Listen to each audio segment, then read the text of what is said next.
Channel 24 के situation room में नाज़रीन आपको वेलकम कहते हैं।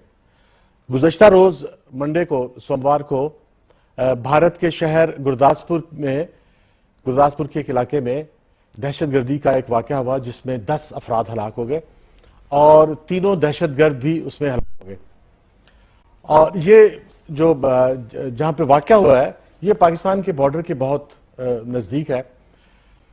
वैसे तो पाकिस्तान और हिंदुस्तान के दरमियान पहले से एक तनाव की कैफियत थी, लेकिन इस वाक़े के बाद इंडियन मीडिया ने पाकिस्तान को इस दहशतगर्दी में मुलव्वस करना शुरू कर दिया है, जो कि एक खतरनाक बात इस तरह से है कि दोनों ममालिक के दरमियान जो तनाव की कैफियत है वो कोई खतरनाक शक्ल भी अख्तियार कर सकती है। और ये तनाव जो है ये ना तो पाकिस्तान के फायदे में है और ना जो है ये हिंदुस्तान के फायदे में है। इस पर बातचीत के लिए आज हमारे साथ हैं रावलपिंडी से हमारे एक बड़े जाने पहचाने दानिश्वर ओरिया मकबूल जान साहब हैं, और लाहौर में हमारे साथ हैं पाकिस्तान गुरुद्वारा प्रबंधक कमेटी के प्रधान सरदार शाम सिंह साहब, और उनके साथ हैं जनरल गुलाम मुस्तफ़ा साहब। जनरल गुलाम मुस्तफ़ा जो हैं वो एक पॉलिटिकल एनालिस्ट हैं, और रुचिका तलवार एक इंडियन जर्नलिस्ट जो है वो थोड़ी देर में हमें दिल्ली से ज्वाइन करेंगी। तो मैं ओरिया मकबूल जान से शुरू करूंगा। ओरिया, आप कैसे देख रहे हैं इस हिंदुस्तानी मीडिया के रवैये को? देखिए, मैं अभी सिर्फ 3 दिन हुए मैं दिल्ली और अमृतसर और इलाकों से भी होके आया हूं। अच्छा, अजीबोगरीब किस्म की एक सूरत हाल है। आप हैरान होंगे कि आप पाकिस्तान में किसी भी जगह घूम लें, आपको शायद ही चंद लोग आपको मिलेंगे जिनको नाम पता होगा कि रॉ नाम की भी कोई चीज है। अभी हमने शायद थोड़ी अरसा हुआ रॉ का नाम जो है वो मीडिया में सुना है, जबकि आप किसी टैक्सी ड्राइवर से बात करें, आप किसी उसके अंदर जो साइकिल रिक्शा चलाने वाला है उससे बात करें, आप पाकिस्तान के बारे से बात करेंगे तो एक नाम उसकी जुबान पे जरूर होगा, वो आईएसआई है। और ये आईएसआई का नाम जो है लोगों को रटवाने में इंडियन मीडिया का बहुत बड़ा किरदार है, बहुत बड़ा किरदार, जिसका आप तस्वर नहीं कर सकते कि आपको अंदाजा नहीं है कि हर इवेंट के साथ साथ वो पाकिस्तान बाद में नाम लेते हैं, आईएसआई का नाम पहले लेते हैं कि आईएसआई ऐसी चीज है कि जो कर रही है। ये ऐसा हिस्ट्रिक सूरत हाल पैदा की हुई है वहां पर। और वो मैं आप हैरान होंगे कि मैं वहां पर वो जब गया हूं, वहां पर वो जो उनका जो है गोल्डन टेम्पल में गया हूं, फिर मैं जलियांवाला बाग गया हूं, बाकी जगह ये सारे लोग आपस में बड़ी मोहब्बत से प्यार से जो है, आपकी जुबान जो कि पंजाबी एक हो तो आप बड़े आराम से एक दूसरे से गुफ्तगू कर लेते हैं। और वो समझते ये हैं कि इस वक्त ये जो मोदी सरकार वहां पर आई है, ये मोदी सरकार जो है ये पब्लिक सेंटिमेंट्स को रिप्रेजेंट नहीं करती, बल्कि ये बिल्कुल एक डिफरेंट किस्म की सूरत हाल पैदा कर रही है, वॉर हिस्टीरिया क्रिएट कर रही है। और मोदी सरकार का साथ देने में मीडिया बहुत आगे है उनके। अच्छा, नहीं, जो मीडिया है आप समझते हैं कि मीडिया हिंदुस्तान का मीडिया और अगर पाकिस्तान का मीडिया भी इसी तरह शुरू हो गया तो ये हम एक तनाव से एक आगे की सूरत हाल में जा सकते हैं जो कि बहुत खतरनाक होगी? जी, बहुत खतरनाक होगी। मैंने उनके मीडिया के कुछ लोगों देखा, मैं वहां पर जो कॉन्फ्रेंस जो ईद मिलन पार्टी थी एम्बेसडर्स की दी थी, जिसमें हुर्रियत कॉन्फ्रेंस के लोग भी आए हुए थे, उसमें मैं आया, वहां काफी सारे मुस्लिम कम्युनिटी के लोग वहां पर आए हुए थे और वो बड़े खौफ थे। और कश्मीरियों की मैंने पहली दफा ये बात हैरान बात जब उन्होंने बातें करते कहते कि हम कश्मीरी बड़े बार शर्मिंदा होते हैं कि हमारी वजह से दोनों मुल्कों के लोगों की जानें मुश्किल में पड़ी हुई हैं। एक हमारा मसला है और दोनों मुल्क जो अजाब का शिकार है, हमें किसी तौर पे इसको हल करना चाहिए। इंडियन मीडिया के कुछ लोगों से जो बहुत बड़ा आया हुआ था, उनसे बात करने की कोशिश, मैंने कहा एक जमाने में आपके यहाँ सेन वॉइसेस बड़ी कम बहुत ज्यादा होती थी, मैंने सबसे ज्यादा आप गुफ्तगू करते होते थे ये जनाब ये जो अमन होना चाहिए, सबसे ज्यादा आप गुफ्तगू करते होते थे कि इस मुल्क में ये सरहदें जो हैं इनको खत्म करके हमें आपस में मिलना जुलना चाहिए, सबसे ज्यादा बात इंडियन मीडिया करते थे। और आप हमारे बारे में ये इल्जाम लगाते थे कि हम लोगों को वॉर के ऊपर मजबूर करते हैं, जबकि अब बिल्कुल उलट हो चुका हुआ है। अब आप ऐसा लगता है कि आपने बंदूकें तान ली हैं और आपने खड़े होकर, और उसका वो जवाब नहीं दे पाते थे। वो कहते नहीं ऐसी बात नहीं, आपने फलां को नहीं पढ़ा, आपने फलां को नहीं पढ़ा। ये फलां जो है ये चंद लोग हैं, जबकि आपका पूरा इलेक्ट्रॉनिक मीडिया जो है वो ऐसे लगता है कि उन लोगों के हाथ में है। अब पिछले दिनों धर्म परिवर्तन की एक सूरत हाल उन्होंने शुरू की हुई है। अब धर्म परिवर्तन के तहत के ये जितने भी इंडियन रेसेस हैं, जो नस्लें हैं, ये इन्होंने अगर मतलब छोड़ दिया है तो इसका मतलब है कि वो भ्रष्ट हो गए, उनको वापस लाना पड़ेगा। इसके ऊपर क्रिश्चियंस भी उनके साथ बड़ा मसला बना और इसको मीडिया जो है। और ये मकबूल मैं इसमें जो है वो जनरल साहब से राय लूंगा। अच्छा जनरल साहब, आप कैसे देख रहे हैं कि पाकिस्तान और हिंदुस्तान के दरमियान जो तनाव की कैफियत है वो तो पहले से चल रही थी। ड्रोन का एक वाकया हुआ कि इंडियन ड्रोन जो है वो पाकिस्तानी इलाके की तस्वीरें ले रहा था कि पाकिस्तानी इलाके में गिराया गया। इससे पहले जो है वो आयरोज हिंदुस्तान की तरफ से फायरिंग के नतीजे में जो है पाकिस्तान में सिविलियन और हमारे फौजी जवान जो है वो हलाक हो रहे थे। लेकिन अब ये जो दहशतगर्दी का वाकया हुआ है और इसमें जिस तरह से इंडिया का मीडिया जो पाकिस्तान को मुलविस कर रहा है, इसमें आप क्या देखते हैं कि आगे एक टेंशन क्या शक्ल अख्तियार कर सकती है? देखिए, टेंशन अगर बढ़ेगी तो शक्ल तो इंतहाई खतरनाक हो सकती है, और ये मेरा ख्याल है पाकिस्तान से बेहतर शायद कोई ना जानता हो, और हिंदुस्तान के लोगों को ये बात समझनी चाहिए। मीडिया चाहे वो हिंदुस्तान का है चाहे वो पाकिस्तान का है, वो अपने हालात से बाहर या हालात से अलग बात नहीं कर सकता। और ख़ास तौर पे हिंदुस्तान की मीडिया को मैं क्रेडिट देना चाहता हूँ कि वो अपनी कौमी वज़ा करदा पॉलिसी को आगे बढ़ाने में बहुत मेजर रोल प्ले करती है। चाहे वो आप उनकी पार्लियामेंट पे हमले को देख लें, चाहे वो बॉम्बे टेस्ट को देख लें, चाहे अब इसको देख लें, वो यकज़बान होकर और पहले दिन से जैसे पहले से तय हो सारा कुछ, वो शुरू कर देते हैं काम ये। और ये गुरदासपुर में ये जो हालिया वाक़या हुआ, ये मैं समझता हूँ इंतहाई मज़े का खेज सूरत हाल पैदा हो गई है इस वक्त कि हिंदुस्तान में हर शख्स जो है वो जो तो मुर्दी साहब की लाइन टू कर रहा है, वो पाकिस्तान को ब्लेम किया जा रहा है। हिंदुस्तान के अंदर से वो आवाज़ें उठ रही हैं कि भाई ये अगर आप जिस तरीके से सारी स्टोरी को बयान किया जा रहा है, स्टोरी को तो बेहतर कर लिया जाए। इंटेलिजेंस बेस्ड अगर इस किस्म के जो फास्ट फ्लैग ऑपरेशन किए जाते हैं तो उनमें कम से कम कोई फिनेस भी आ जाए, ताकि कम से कम हिंदुस्तान के अपने लोग इस बात को तस्लीम कर लें। हिंदुस्तान की बहुत से बड़ी पॉपुलेशन वो भी इस बात को तस्लीम नहीं करती। लेकिन हिंदुस्तान की कौमी सतह पर एक पॉलिसी है और वो पाकिस्तान के खिलाफ है, वो आज की नहीं है। उनमें सिर्फ जो है तवार बदलते रहते हैं, तरीक़ेकार बदलते रहते हैं। चाहे अगर वो कांग्रेस आ जाएगी तो वो एक सॉफ्ट लाइन अप्रोच करेगी, लेकिन मकसद उनका भी वही है। और जब मोदी साहब तशरीफ लाए हैं तो वो तो बड़ा डिक्लेयर्ड एंटी पाकिस्तान पॉलिसी लेकर आए हैं।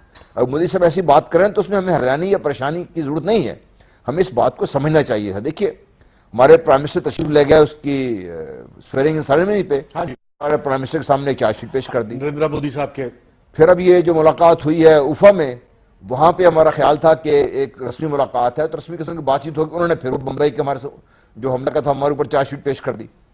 अभी ईद के मौके पर हमारे बॉर्डर फोर्सेस ने हिंदुस्तान से मिठाई लेने से इनकार कर दिया, लेकिन हमारे प्राइम मिनिस्टर साहब ने फिर भी उनको आम भेजे। आम के सिलसिले में ये हम पे इल्जाम लग गया। ये वो एक वाज़ह पॉलिसी के तहत काम कर रहे हैं। जब तक हम इस पॉलिसी को समझेंगे नहीं, जब तक हम उनके इस रवैये को समझेंगे नहीं और अपनी जो हमारी फॉरेन पॉलिसी है ख़ासतौर से हिंदुस्तान के लिहाज से और बाकी इलाकों के लिहाज से तस्लीम नहीं देंगे, तो हमें ये याद रखना चाहिए कि हिंदुस्तान माफ़ नहीं करेगा। हिंदुस्तान का मसला इस वक्त बहुत बड़ा ये बना हुआ है कि अफगानिस्तान की सूरत हाल आहिस्ता आहिस्ता अल्हम्दुलिल्लाह पाकिस्तान की बेहतरीन हैंडलिंग की वजह से अब वो पाकिस्तान के मुवाफिक होती जा रही है। जो टॉक्स हो रही हैं तालिबान की अफगान हुकूमत की, वो पाकिस्तान के ज़ेर असर और ज़ेर साया हो रही हैं, उनमें अल्हम्दुलिल्लाह कामयाबी नज़र आ रही है।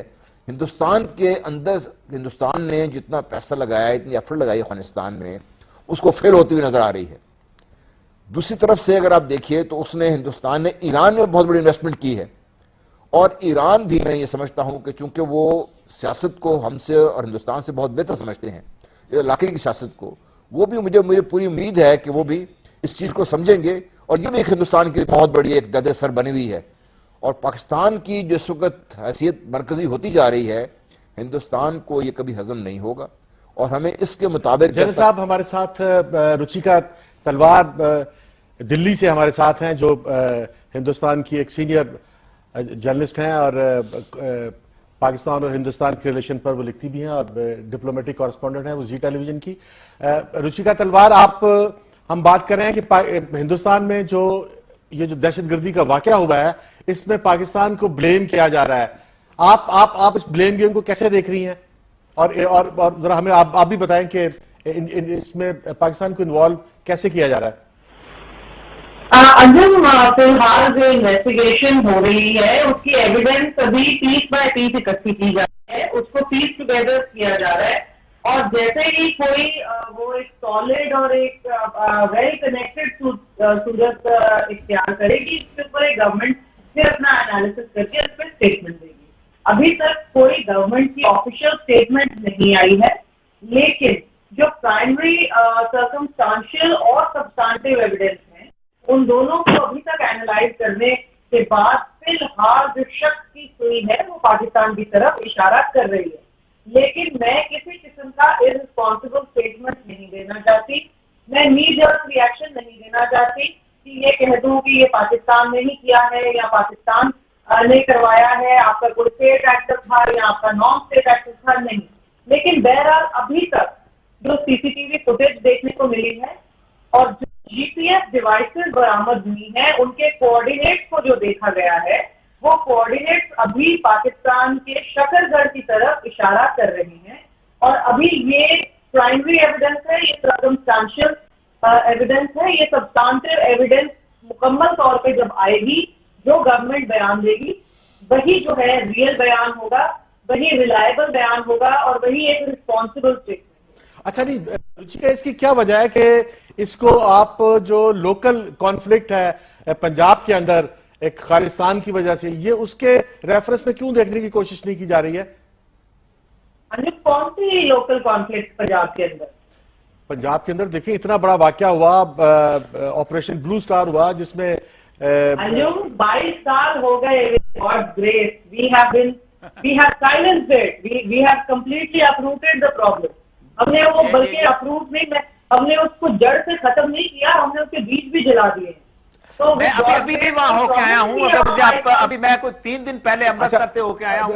रुचिका, मुझे इजाजत दें, ओरिया मकबूल, मैं लोगों से जो ओरिया मकबूल बात कर रहे हैं, ओरिया मकबूल जान जी, मैं 3 दिन पहले अमृतसर से होके आया हूं और मैं बकायदा वहां पर लोगों से बातें की। जो दिल्ली से आए हुए लोग थे वो आज भी आपके 1984 के जख्म अपने हाथ लिए हुए हैं, इंदिरा गांधी के बाद जो उनके साथ बीती थी, और वो वहां पर जिसे कहते हैं यात्री के तौर पे आए हुए थे। लेकिन मेरे साथ गुफ्तगू करते हुए, मैं एक आम सा आदमी था और उनके साथ गुफ्तगू, उनके जख्म आज भी उसी तरह हैं, इतने अपने जड़ से उखाड़ के फेंक दिया है। लोगों को लोगों से कहते हैं कि मुझे यहां तक कहा लोगों ने कि हमारे तो बच्चों के गलों में टायर डाल के जलाया गया था, और जिस वक्त राजीव गांधी का वाकया हुआ, हमने कहा अब जलाओ दारू, तो लोग चुप हो गए थे। ये मैं जनरल फीलिंग बता रहा हूं as a common man. Sir, ये जो आपका जिक्र कर रहे हैं, वो दिल्ली के 1984 की बात कर रहे हैं। Kindly don't confuse and conflate issues. Anjum ने मुझसे पंजाब की अनरेस्ट की बात की, जो अर्ली 80s में पंजाब में थी, जिसको ऑपरेशन ब्लू स्टार और ऑपरेशन ब्लैक थंडर के वो बहुत रिलेट करती है पंजाब के साथ। कर रहे हैं वो दिल्ली के 84 के दंगे थे। वो आप जिन लोगों से मिले होंगे, वो दिल्ली से वहां गए होंगे, किसी वजह से दरबार साहब गए होंगे, गोल्डन टेम्पल जिसे हम कहते हैं, आपको मिल गए होंगे सोशली चलते फिरते।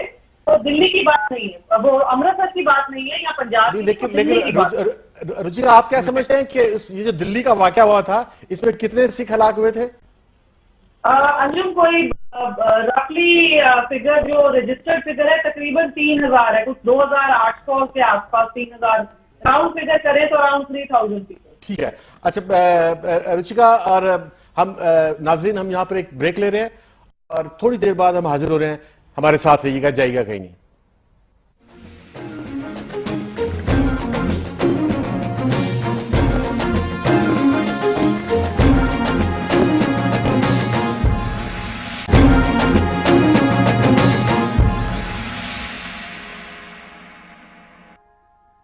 ये पाकिस्तान आर्मी के द्वारा ऑर्गेनाइज किया गया है और आईएसआई के द्वारा ऑर्गेनाइज किया गया है।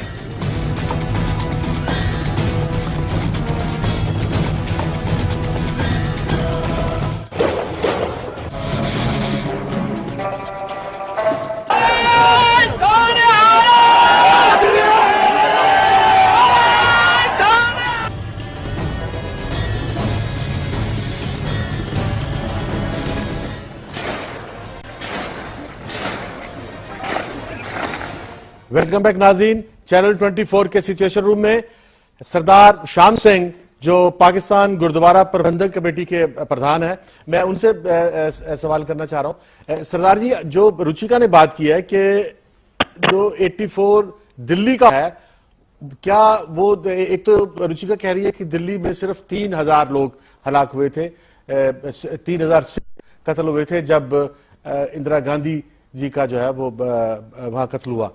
इंदिरा गांधी के कत्ल के बाद अच्छा, और ये कह रही है कि जो दिल्ली में कत्लेआम हुआ 3000 लोग ये कहती है वहां मरे, वो जो दिल्ली का जो कत्लेआम है उसका पंजाब के जो हालात है उसके साथ कोई ताल्लुक नहीं है। आप क्या समझते हैं कि दिल्ली का के वाकये का पंजाब के साथ क्या ताल्लुक है और वहां पे कितने लोग हलाक हुए थे? ਅਸੀਂ ਜੋ ਸੁਣਿਆ ਉਹ 60,000 ਸਿੱਖ ਜਿਹੜਾ ਕਤਲ ਹੋਇਆ ਸਿਰਫ ਦਿੱਲੀ ਸ਼ਹਿਰ ਵਿੱਚ ਔਰ यूपीसीपी ਔਰ ਪੂਰੇ 36 ਸੂਬਿਆਂ ਦੇ ਵਿੱਚ ਲੱਖਾਂ ਦੀ ਤਾਦਾਦ ਵਿੱਚ ਸਿੱਖ ਮਾਰਿਆ ਗਿਆ, ਜਦੋਂ ਕਿ ਆਬਾਦੀ ਬਹੁਤ ਘੱਟ ਸੀ। ਤੇ ਹਿੰਦੂ ਦੀ ਤਾਰੀਖ ਦੱਸਦੀ ਹੈ ਕਿ ਮੁਸਲਮਾਨਾਂ ਨੇ ਲੱਖਾਂ ਬੰਦੇ ਮਾਰ ਸੁੱਟੇ। ਅੱਜ ਕਰੋੜਾਂ ਦੀ ਆਬਾਦੀ 'ਚ ਸਿੱਖਾਂ ਨੂੰ ਗਲਾਂ 'ਚ ਟਾਇਰ ਪਾ ਪਾ ਕੇ ਫੌਜੀ ਵਰਦੀ ਵਾਲਿਆਂ ਨੂੰ ਵੀ ਉਹਨਾਂ ਨੇ ਹਲਾਕ ਕੀਤਾ। ਤੇ ਲੇਕਿਨ ਉਹ ਕਹਿੰਦੇ ਨੇ ਕਿ ਜੀ ਚੰਦ ਬੰਦੇ ਸਨ ਜਿਹੜੇ ਮਾਰੇ ਗਏ ਨੇ, ਬਾਕੀ ਨਹੀਂ। ਹੁਣੇ ਉਹ ਬੁਲਾਰ ਦਿੱਲੀ ਤੋਂ ਬੋਲ ਰਹੇ ਸਨ ਤੇ ਉਹ ਦੱਸ ਰਹੇ ਸਨ ਰਾਹ ਦਾ ਔਰ ਦੂਸਰੇ ਏਜੰਸੀਆਂ ਦਾ ਨਾਂ। ਮੈਂ ਪੰਜਾਬੀ ਹਾਂ, ਬੱਚੇ ਅਸੀਂ ਜਦੋਂ ਛੋਟੇ ਛੋਟੇ ਸਾਂ ਉਦੋਂ ਦੇ ਸੁਣਨੇ ਆ ਰਾਓ, ਰੌਲ, ਰੰਨਾ ਤਿੰਨੇ ਉਜਾਰ ਦਾ ਬਣਨਾ। ਰਾਹ ਦਾ ਵੀ ਕੰਮ ਇਹ ਵੇ ਕਿ ਹਰ ਬੰਦੇ ਨੂੰ ਪਰੇਸ਼ਾਨ ਕਰਨਾ ਔਰ ਆਬਾਦੀ ਇਹਦੇ ਨਾਲ ਖਰਾਬ ਹੋਏਗੀ। ਨਹੀਂ, ਜਿਹੜੇ ਤੁਸੀਂ ਕੀ ਸਮਝਦੇ ਹੋ ਕਿ ਅੱਜ ਪੰਜਾਬ ਦੇ ਵਿੱਚ ਮਸ਼ਰਕੀ ਪੰਜਾਬ ਜਿਹੜਾ ਹੈ ਉੱਥੇ ਖਾਲਿਸਤਾਨ ਵਾਸਤੇ ਔਰ ਸਿੱਖ ਜਿਹੜੇ ਨੇ ਉਹ ਉਸ ਕਤਲੇਆਮ ਦੀ ਵਜ੍ਹਾ ਨਾਲ ਜਿਹੜਾ ਦਿੱਲੀ 'ਚ ਹੈ ਉਹਦੀ ਵਜ੍ਹਾ ਨਾਲ ਉੱਥੇ ਕੋਈ ਨਾਰਾਜ਼ ਲੋਕ ਅੱਜ ਮੌਜੂਦ ਹਨ ਜਾਂ ਨਹੀਂ ਹਨ, ਜਾਂ ਮਸ਼ਰਕੀ ਪੰਜਾਬ ਦੇ ਵਿੱਚ ਕੋਈ ਨਾਰਾਜ਼ਗੀ ਹੈ ਜਾਂ ਨਹੀਂ ਹੈ? ਦੇਖੋ ਜੀ, ਸਿੱਖ ਜਿੱਥੇ ਵੀ ਰਹਿੰਦਾ ਉਹਨੂੰ ਇਹ ਤੇ ਨਾਰਾਜ਼ਗੀ ਹੈ ਕਿ ਅਸੀਂ ਹਿੰਦੂ ਦੇ ਲਈ ਇੰਨੀ ਕੁਰਬਾਨੀ ਕੀਤੀ, ਭਾਰਤ ਲਈ ਕੀਤੀ। ਮੈਂ ਗੋ ਪਾਕਿਸਤਾਨ ਵਿੱਚ ਰਹਿਣਾ, ਲੇਕਿਨ ਸਾਡਾ ਵੀ ਖਾਸ ਜਿਹੜੀ ਸੀ ਪਾਕਿਸਤਾਨ ਵਿੱਚ ਰਹਿੰਦਿਆਂ ਪਾਕਿਸਤਾਨ ਦਾ ਲੂਣ ਖਾਂਦਿਆਂ ਆ ਸਾਡੇ ਜਿਹੜਾ ਪ੍ਰੇਮ ਸੀ ਉਹ ਹਿੰਦੁਸਤਾਨ ਨਾਲ ਸੀ। ਲੇਕਿਨ ਉਹਨਾਂ ਨੇ ਦਰਬਾਰ ਸਾਹਿਬ ਦੇ ਉੱਤੇ ਅਟੈਕ ਕਰਕੇ ਸੰਤ ਬਾਬਾ ਜਰਨੈਲ ਸਿੰਘ ਭਿੰਡਰਾਂ ਵਾਲਿਆਂ ਨੂੰ ਸ਼ਹੀਦ ਕਰਕੇ, ਮੁਕਤੀ ਬਾਣੀ ਦੇ ਡਾਇਰੈਕਟਰ ਜਨਰਲ ਸ਼ਬੇਗ ਸਿੰਘ ਜਿਨ੍ਹਾਂ ਨੇ ਹਿੰਦੁਸਤਾਨ ਲਈ ਇੰਨੀ ਕੁਰਬਾਨੀ ਕੀਤੀ, ਉਹਨਾਂ ਨੂੰ ਉਹਨਾਂ ਨੇ ਸ਼ਹੀਦ ਕਰ ਦਿੱਤਾ ਔਰ ਉਹਨਾਂ ਦੀ ਲਾਸ਼ ਤੱਕ ਨਹੀਂ ਦਿੱਤੀ। ਉਹਨਾਂ ਦੀਆਂ ਲਾਸ਼ਾਂ ਚੂੜਿਆਂ ਨੇ ਗੂੰ ਗੱਡੀਆਂ ਦੇ ਲੱਦਣ ਵਾਲਿਆਂ ਦੇ ਬਲਦੀਆਂ ਦੀਆਂ ਗੰਦੀਆਂ ਗੱਡੀਆਂ ਤੇ ਔਰ ਚੂੜਿਆਂ ਨੇ ਉਹਨਾਂ ਨੂੰ ਚੁੱਕਿਆ। ਸਾਨੂੰ ਇੰਨਾ ਜ਼ਲੀਲ ਕੀਤਾ ਗਿਆ ਤੇ ਕਿਆ ਅਸੀਂ ਆਖਿਰ ਦਿਲ ਰੱਖਨੇ ਆ? ਸਾਡੇ ਦਿਲ ਦੀ ਜਗ੍ਹਾ ਦੇ ਉੱਤੇ ਦਿਲ ਵਿੱਚ ਕੋਈ ਗੰਦਗੀ नहीं। जी जी जनरल श्याम सिंह जी, जनरल साहब, आप ये जो रुचिका ने बात की है कि जो जीपीएस एक गैजेट उनके पास पकड़ा गया है जो बताता है कि वो शकरगढ़ की तरफ इशारा करता है, इसका कोई रिलेशनशिप है? पकड़े गए हैं अंजुम, नॉट वन है। दो जीपीएस डिवाइसेस बरामद हुए। जी जी, मैं इसी में बात कर रहा हूँ। बिल्कुल सही है, बरामद हुई होंगी। मैं तो हैरान हूँ, सिर्फ 4 बरामद हुई हैं। मैं इस बात पे हैरान हूँ कि उनके माथे पर मेड इन पाकिस्तान क्यों नहीं लिखा हुआ था, उनके पास आईडी कार्ड्स पाकिस्तानी क्यों नहीं निकले, यूनिफॉर्म पाकिस्तान आर्मी का नहीं निकला। देखिए, हमने ये हैंड ग्रेनेड वैसे चाइनीज मेड था, वो ऑलमोस्ट मेड इन पाकिस्तान के बराबर ही है। जी जी, वो मेरे ख्याल इंडिया में नहीं मिलते शायद रुचिका। मैं थोड़े से आपकी यादाश्त के लिए आपको बताना चाहता हूँ कि पिछले दिनों अगर आपको याद हो, ऑफ द बॉम्बे कोस्ट भी एक हादसा हुआ था जिसमें कहा गया पाकिस्तानी बहुत बड़े दहशतगर्द मारे गए हैं। वो बदकिस्मती ये निकली कि वो इंडियन अपने नेवी के अफसर को खुद ही ये झूठ अपना तस्लीम करना पड़ा और खुद उनकी इंक्वायरी से निकला। समझौता एक्सप्रेस को जला के लोगों को पाकिस्तान पर इल्जाम लगाने की कोशिश की, लेकिन वो भी पाकिस्तान का नहीं निकला। जो इनकी पार्लियामेंट पर अटैक हुआ था इतना बड़ा, जिसके ऊपर हम तकरीबन जंग की हालत में पहुंच गए थे, उसका आज तक सुराग नहीं मिल सका। बॉम्बे का मैं हैरान इसलिए हूं कि बॉम्बे में सिर्फ एक आदमी बचा और वो भी इस तरीके से फिर रहा था जैसे हम किसी फिल्म की शूटिंग कर। देखिए रुचिका, ये फॉल्स फ्लैग ऑपरेशन मैं भी समझता हूं, आप भी समझती हैं, और जो थोड़ा बहुत मिलिट्री को चीज समझता है चीज का। इशू ये है कि पाकिस्तान या इस वक्त हमारे और कोई जो इदारे हैं इसका ये काम क्यों करेंगे, इस वक्त क्या जरूरत है? और ये कि हिंदुस्तान इस वक्त पाकिस्तान से ताल्लुकात खराब अगर चाहता है या टेंशन बिल्डअप करना चाहिए, उसकी क्या जरूरत है? देखिए, अगर कोई इसमें लॉजिक है तो फिर तो आगे बात चल सकते हैं। लॉजिक ये है कि पाकिस्तान इस वक्त आहिस्ता आहिस्ता अपने अंदरूनी हालात को भी संभालता जा रहा है और इस सारे रीजन में एक सेंट्रल पोजीशन इख्तियार करता जा रहा है। ये अगले दिन हमारे चीफ आर्मी स्टाफ जब ग्वादर उसके दौरा करके वापस आए थे तो मुझे डर था कि कुछ ना कुछ ऐसी हरकत होगी, क्योंकि हिंदुस्तान इस वक्त इस पोजीशन में नहीं है कि वो पाकिस्तान की सुभरती हुई सूरत हाल को एक्सेप्ट करे और आगे चले। अगर तो ये तस्लीम कर लिया जाए तो फिर हमारे दरमियान मामलात बेहतर हो सकते हैं। मैं फिर भी ये समझता हूं कि हिंदुस्तान किसी स्टेज पर भी ये तस्लीम नहीं करेगा कि पाकिस्तान जो बना है हिंदुस्तान का जिगर चीर के बने ऐसे रहे, लेकिन हम एक अनइजी नेबरली हैसियत से रह सकते हैं अगर हिंदुस्तान इस बात को तस्लीम कर ले। अच्छा, मेरा ख्याल है कि रुचिका से पूछा है। अच्छा रुचिका, आप क्या समझते हैं कि क्या रीजन हो सकते हैं कि पाकिस्तान जो है वो इस तरह का स्टेप ले? अंजुम, ये जनरल साहब जो बात कह रहे हैं मैं उससे एग्री नहीं करती, क्योंकि पाकिस्तान के बारे में इंडिया में कोई भी आदमी, कोई भी पॉलिटिकल और जियोपॉलिटिकल खास तौर से समझ रखने वाला इंसान कभी ये नहीं कहेगा कि पाकिस्तान का इसमें कोई फायदा छुपा था। ये जो इंसिडेंट, अगर पाकिस्तान की इसमें कॉम्प्लिसिटी एस्टैब्लिश होती है तो, अभी फिलहाल मैं कोई नी जर्क रिएक्शन लेके उंगली नहीं पॉइंट कर रही, लेकिन अगर पाकिस्तान इसमें मुलविस पाया जाता है तो हमको कोई नहीं कहेगा जनरल साहब कि ये पाकिस्तानी स्टेट ने किया है। क्यों? आपको पाकिस्तानी स्टेट को क्या फायदा होगा? नवाज शरीफ साहब की सरकार क्यों ऐसा करना चाहेगी? क्या उनको दुनिया भर में बदनामी करानी है अपनी, या क्या उनको सब जगह से ये कहलवाना है कि एक तरफ उफा में मिलते हैं, 5 पॉइंट प्रोग्राम का एक जॉइंट डिक्लेरेशन देते हैं फॉरेन सेक्रेटरी को कह के और बाहर वापस आके ऐसा करते हैं? नहीं, nobody is saying that your government has done this, but the point is that to what extent is the government effective? ये अगर होता है, मुझे बहुत अफसोस होगा अगर ये साबित हो जाए, और मुझे ये नजर आ रहा है साबित होता, लेकिन जब तक नहीं होता इसको बेनिफिट ऑफ डाउट देकर किसी ना किसी तरीके छोड़ा जाए और ये कहे कोई नहीं जानता इस चीज को कि ये कौन, सब जानते हैं कि आपकी गवर्नमेंट नहीं करती, लेकिन कौन लोग करते हैं ये भी सब जानते हैं। कौन लोग नहीं चाहते कि आपकी और हमारी गवर्नमेंट सेम सिविलाइज्ड लोगों की तरह डिस्कशन टेबल पर बैठे, करें, नेगोशिएट करें, ये भी सब लोग जानते हैं।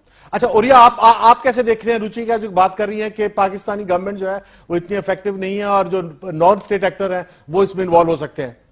देखिए, पहली बात तो यह है कि मेरी सारी जिंदगी तफ्तीश में गुजरी है और मैंने कोई इतना बेवकूफ टेररिस्ट नहीं देखा। और एक जुमला बोलना चाहते हैं जनरल साहब, उसके बाद आप बात कर लीजिए। देखिए रुचिका, आप साफ बात कर दीजिए कि गवर्नमेंट नहीं चाहती, आईएसआई चाहती है। देखिए आईएसआई में पागल लोग नहीं बैठे हुए। आईएसआई ने कोई काम करना है तो सोच के करेगी, और अगर काम करना तो ऐसे नहीं करेगी कि सिग्नेचर पाकिस्तान के साथ मिल जाए। तो मैं ये नहीं समझता कि आईएसआई को जितना आप क्रेडिट दे रहे हैं उस क्रेडिट की वजह से आईएसआई मैंने तो किसी का नाम नहीं लिया, बल्कि thanks for enriching the debate, आपने नाम खुद ले लिया। नहीं, मैं अपना आप खुद जी ओरिया मकबूल, आप कैसे देख रहे हैं जो रुचिका ने बात की है कि पाकिस्तानी स्टेट नहीं है? लेकिन मेरी सारी जिंदगी तफ्तीश में गुजरी है। दुनिया में कोई टेररिस्ट अटैक जो है वो जीपीएस की मदद से नहीं होते, ना जीपीएस की मदद से किए जा सकते हैं, ना जीपीएस बॉम्बे में क्या हुआ था वो जीपीएस साथ लेके चले। मेरी बात सुन लें। देखिए, जीपीएस के तहत, जीपीएस जो है इससे तहत जाके आप लोकेशन बिल्टअप नहीं करते, ये रैकियां होती हैं, लंबे छोटे सर्वे होते हैं, वहां पर लोग मौजूद होते हैं जो कि उनके हैंडलर्स होते हैं, वो जाके उनको रास्ता देते हैं मौजूद। ये बहुत लंबा काम है, इसको आप ये कह दें कि जीपीएस। और दूसरी बात मैं आपको बताऊं, दूसरी बात, आपने चाइनीज ग्रेनेड की बात की। अब मुझे ये बताइए कि जिस वक्त माओइस्ट मूवमेंट चल रही थी तो वहां भी तो चाइनीज असला आपका निकालते थे और आप दिखाया करते थे, वो कैसे आता था? अब भी आता है। अच्छा, और चाइनीज असला जो है वो दुनिया के अंदर मार्केट में पाकिस्तान या चाइना सप्लाई नहीं करता। बेल्जियम के अंदर ताजर बैठे हुए हैं जो दुनिया जहान की हर मेड का असला जो है जहां चाहे पहुंचा सकते हैं। और असले की मैं एक और बात बताऊं आपको कि असला आपके घर में उस वक्त पहुंचा के पेमेंट घर में आकर लेते हैं इंटरनेशनल ताजर, उसमें किसी स्टेट की जरूरत नहीं होती। वो इंटरनेशनल एक फिनोमिना ऐसा बन चुका है असले का। अब मैं आता हूं पाकिस्तान की इस सारी सिचुएशन के अंदर, इस सारी सिचुएशन के अंदर जो आईएसआई का नाम आपने नहीं लिया ना रशीदा, भारत के मैं अहमदाबाद जैसी जगह में, औरंगाबाद जैसी जगह में, खुलदाबाद जैसी जगह में, सारनाथ जैसी जगह में आम आदमी से मिला हूं। पाकिस्तान में किसी बंदे को रॉ का नाम नहीं पता, लेकिन वहां आपके मीडिया ने आईएसआई को इतनी गाली बनाया हुआ है कि एक सेकंड में आप बात करते हैं पाकिस्तान के हवाले से तो एकदम कोई बात आईएसआई की आ जाएगी। और ऐसी ऐसी खबरें, ऐसी ऐसी कहानियां, ऐसे ऐसे अफसाने, जैसे आईएसआई जो है वो हिमालय से उतरा हुआ कोई देव है, कोई जिन है कि जिसने पूरे इंडिया के ऊपर एक राक्षस का किरदार अदा किया हुआ है। हर बंदे को उन्होंने एक फोबिया का शिकार किया हुआ है और एक बहुत बड़े राक्षस के तौर पर पेश किया जाता है। अच्छा, वो इसलिए बच्चा बच्चा जानता है क्योंकि भाई नाम आता है, अब क्या करें। हम भी नहीं चाहते कि हमारा नाम रहता कौन है? बदनामी हो, लेकिन अब नाम आता है। इंडिया की मीडिया को छोड़े अमेरिका नहीं देता आपका नाम, नहीं, इंग्लैंड नहीं देता आपका नाम। नहीं, इसलिए नहीं देता, हम अमेरिका के मीडिया को भी जानते हैं, हम इंग्लैंड के मीडिया के। मेरी बात सुने, मैं बीबीसी के खबरों का कंटेंट निकाल लेता हूं, मैं सीएनएन के कंटेंट को निकाल लेता हूं, मैं सीबीसी का कंटेंट निकालता हूं और आप अपना कंटेंट निकाल दें। आपको ऐसे लगेगा कि जैसे आप हिस्टीरिया का शिकार हैं। ओरिया, अभी हम वो इल्जामात दिखाना चाह रहे हैं जो इंडियन मीडिया में नशर हो रहे हैं पाकिस्तान के खिलाफ, और जो रुचिका जो बात कर रही है उससे थोड़ी सी मुख्तलिफ। जी, प्रोड्यूसर साहब से मैं कहूंगा कि अगर वो शॉट है हमारे पास तो दिखा दिया जाए। दाखिल हो सकते हैं। जो शुरुआत में जानकारी मिल रही थी कि हीरा नगर के जरिए हो सकता है कि वो दीना नगर पहुंचे हों, को ये मैप दिखा रहा हूं, लेकिन जो नई जानकारी मिली है आईबी के हवाले से, ये जो आप देख रहे हैं पाकिस्तान के अंदर नारोवाल, यहां से बताया जा रहा है कि हो सकता है कि आतंकी सीधे दीना नगर में दाखिल हुए हों।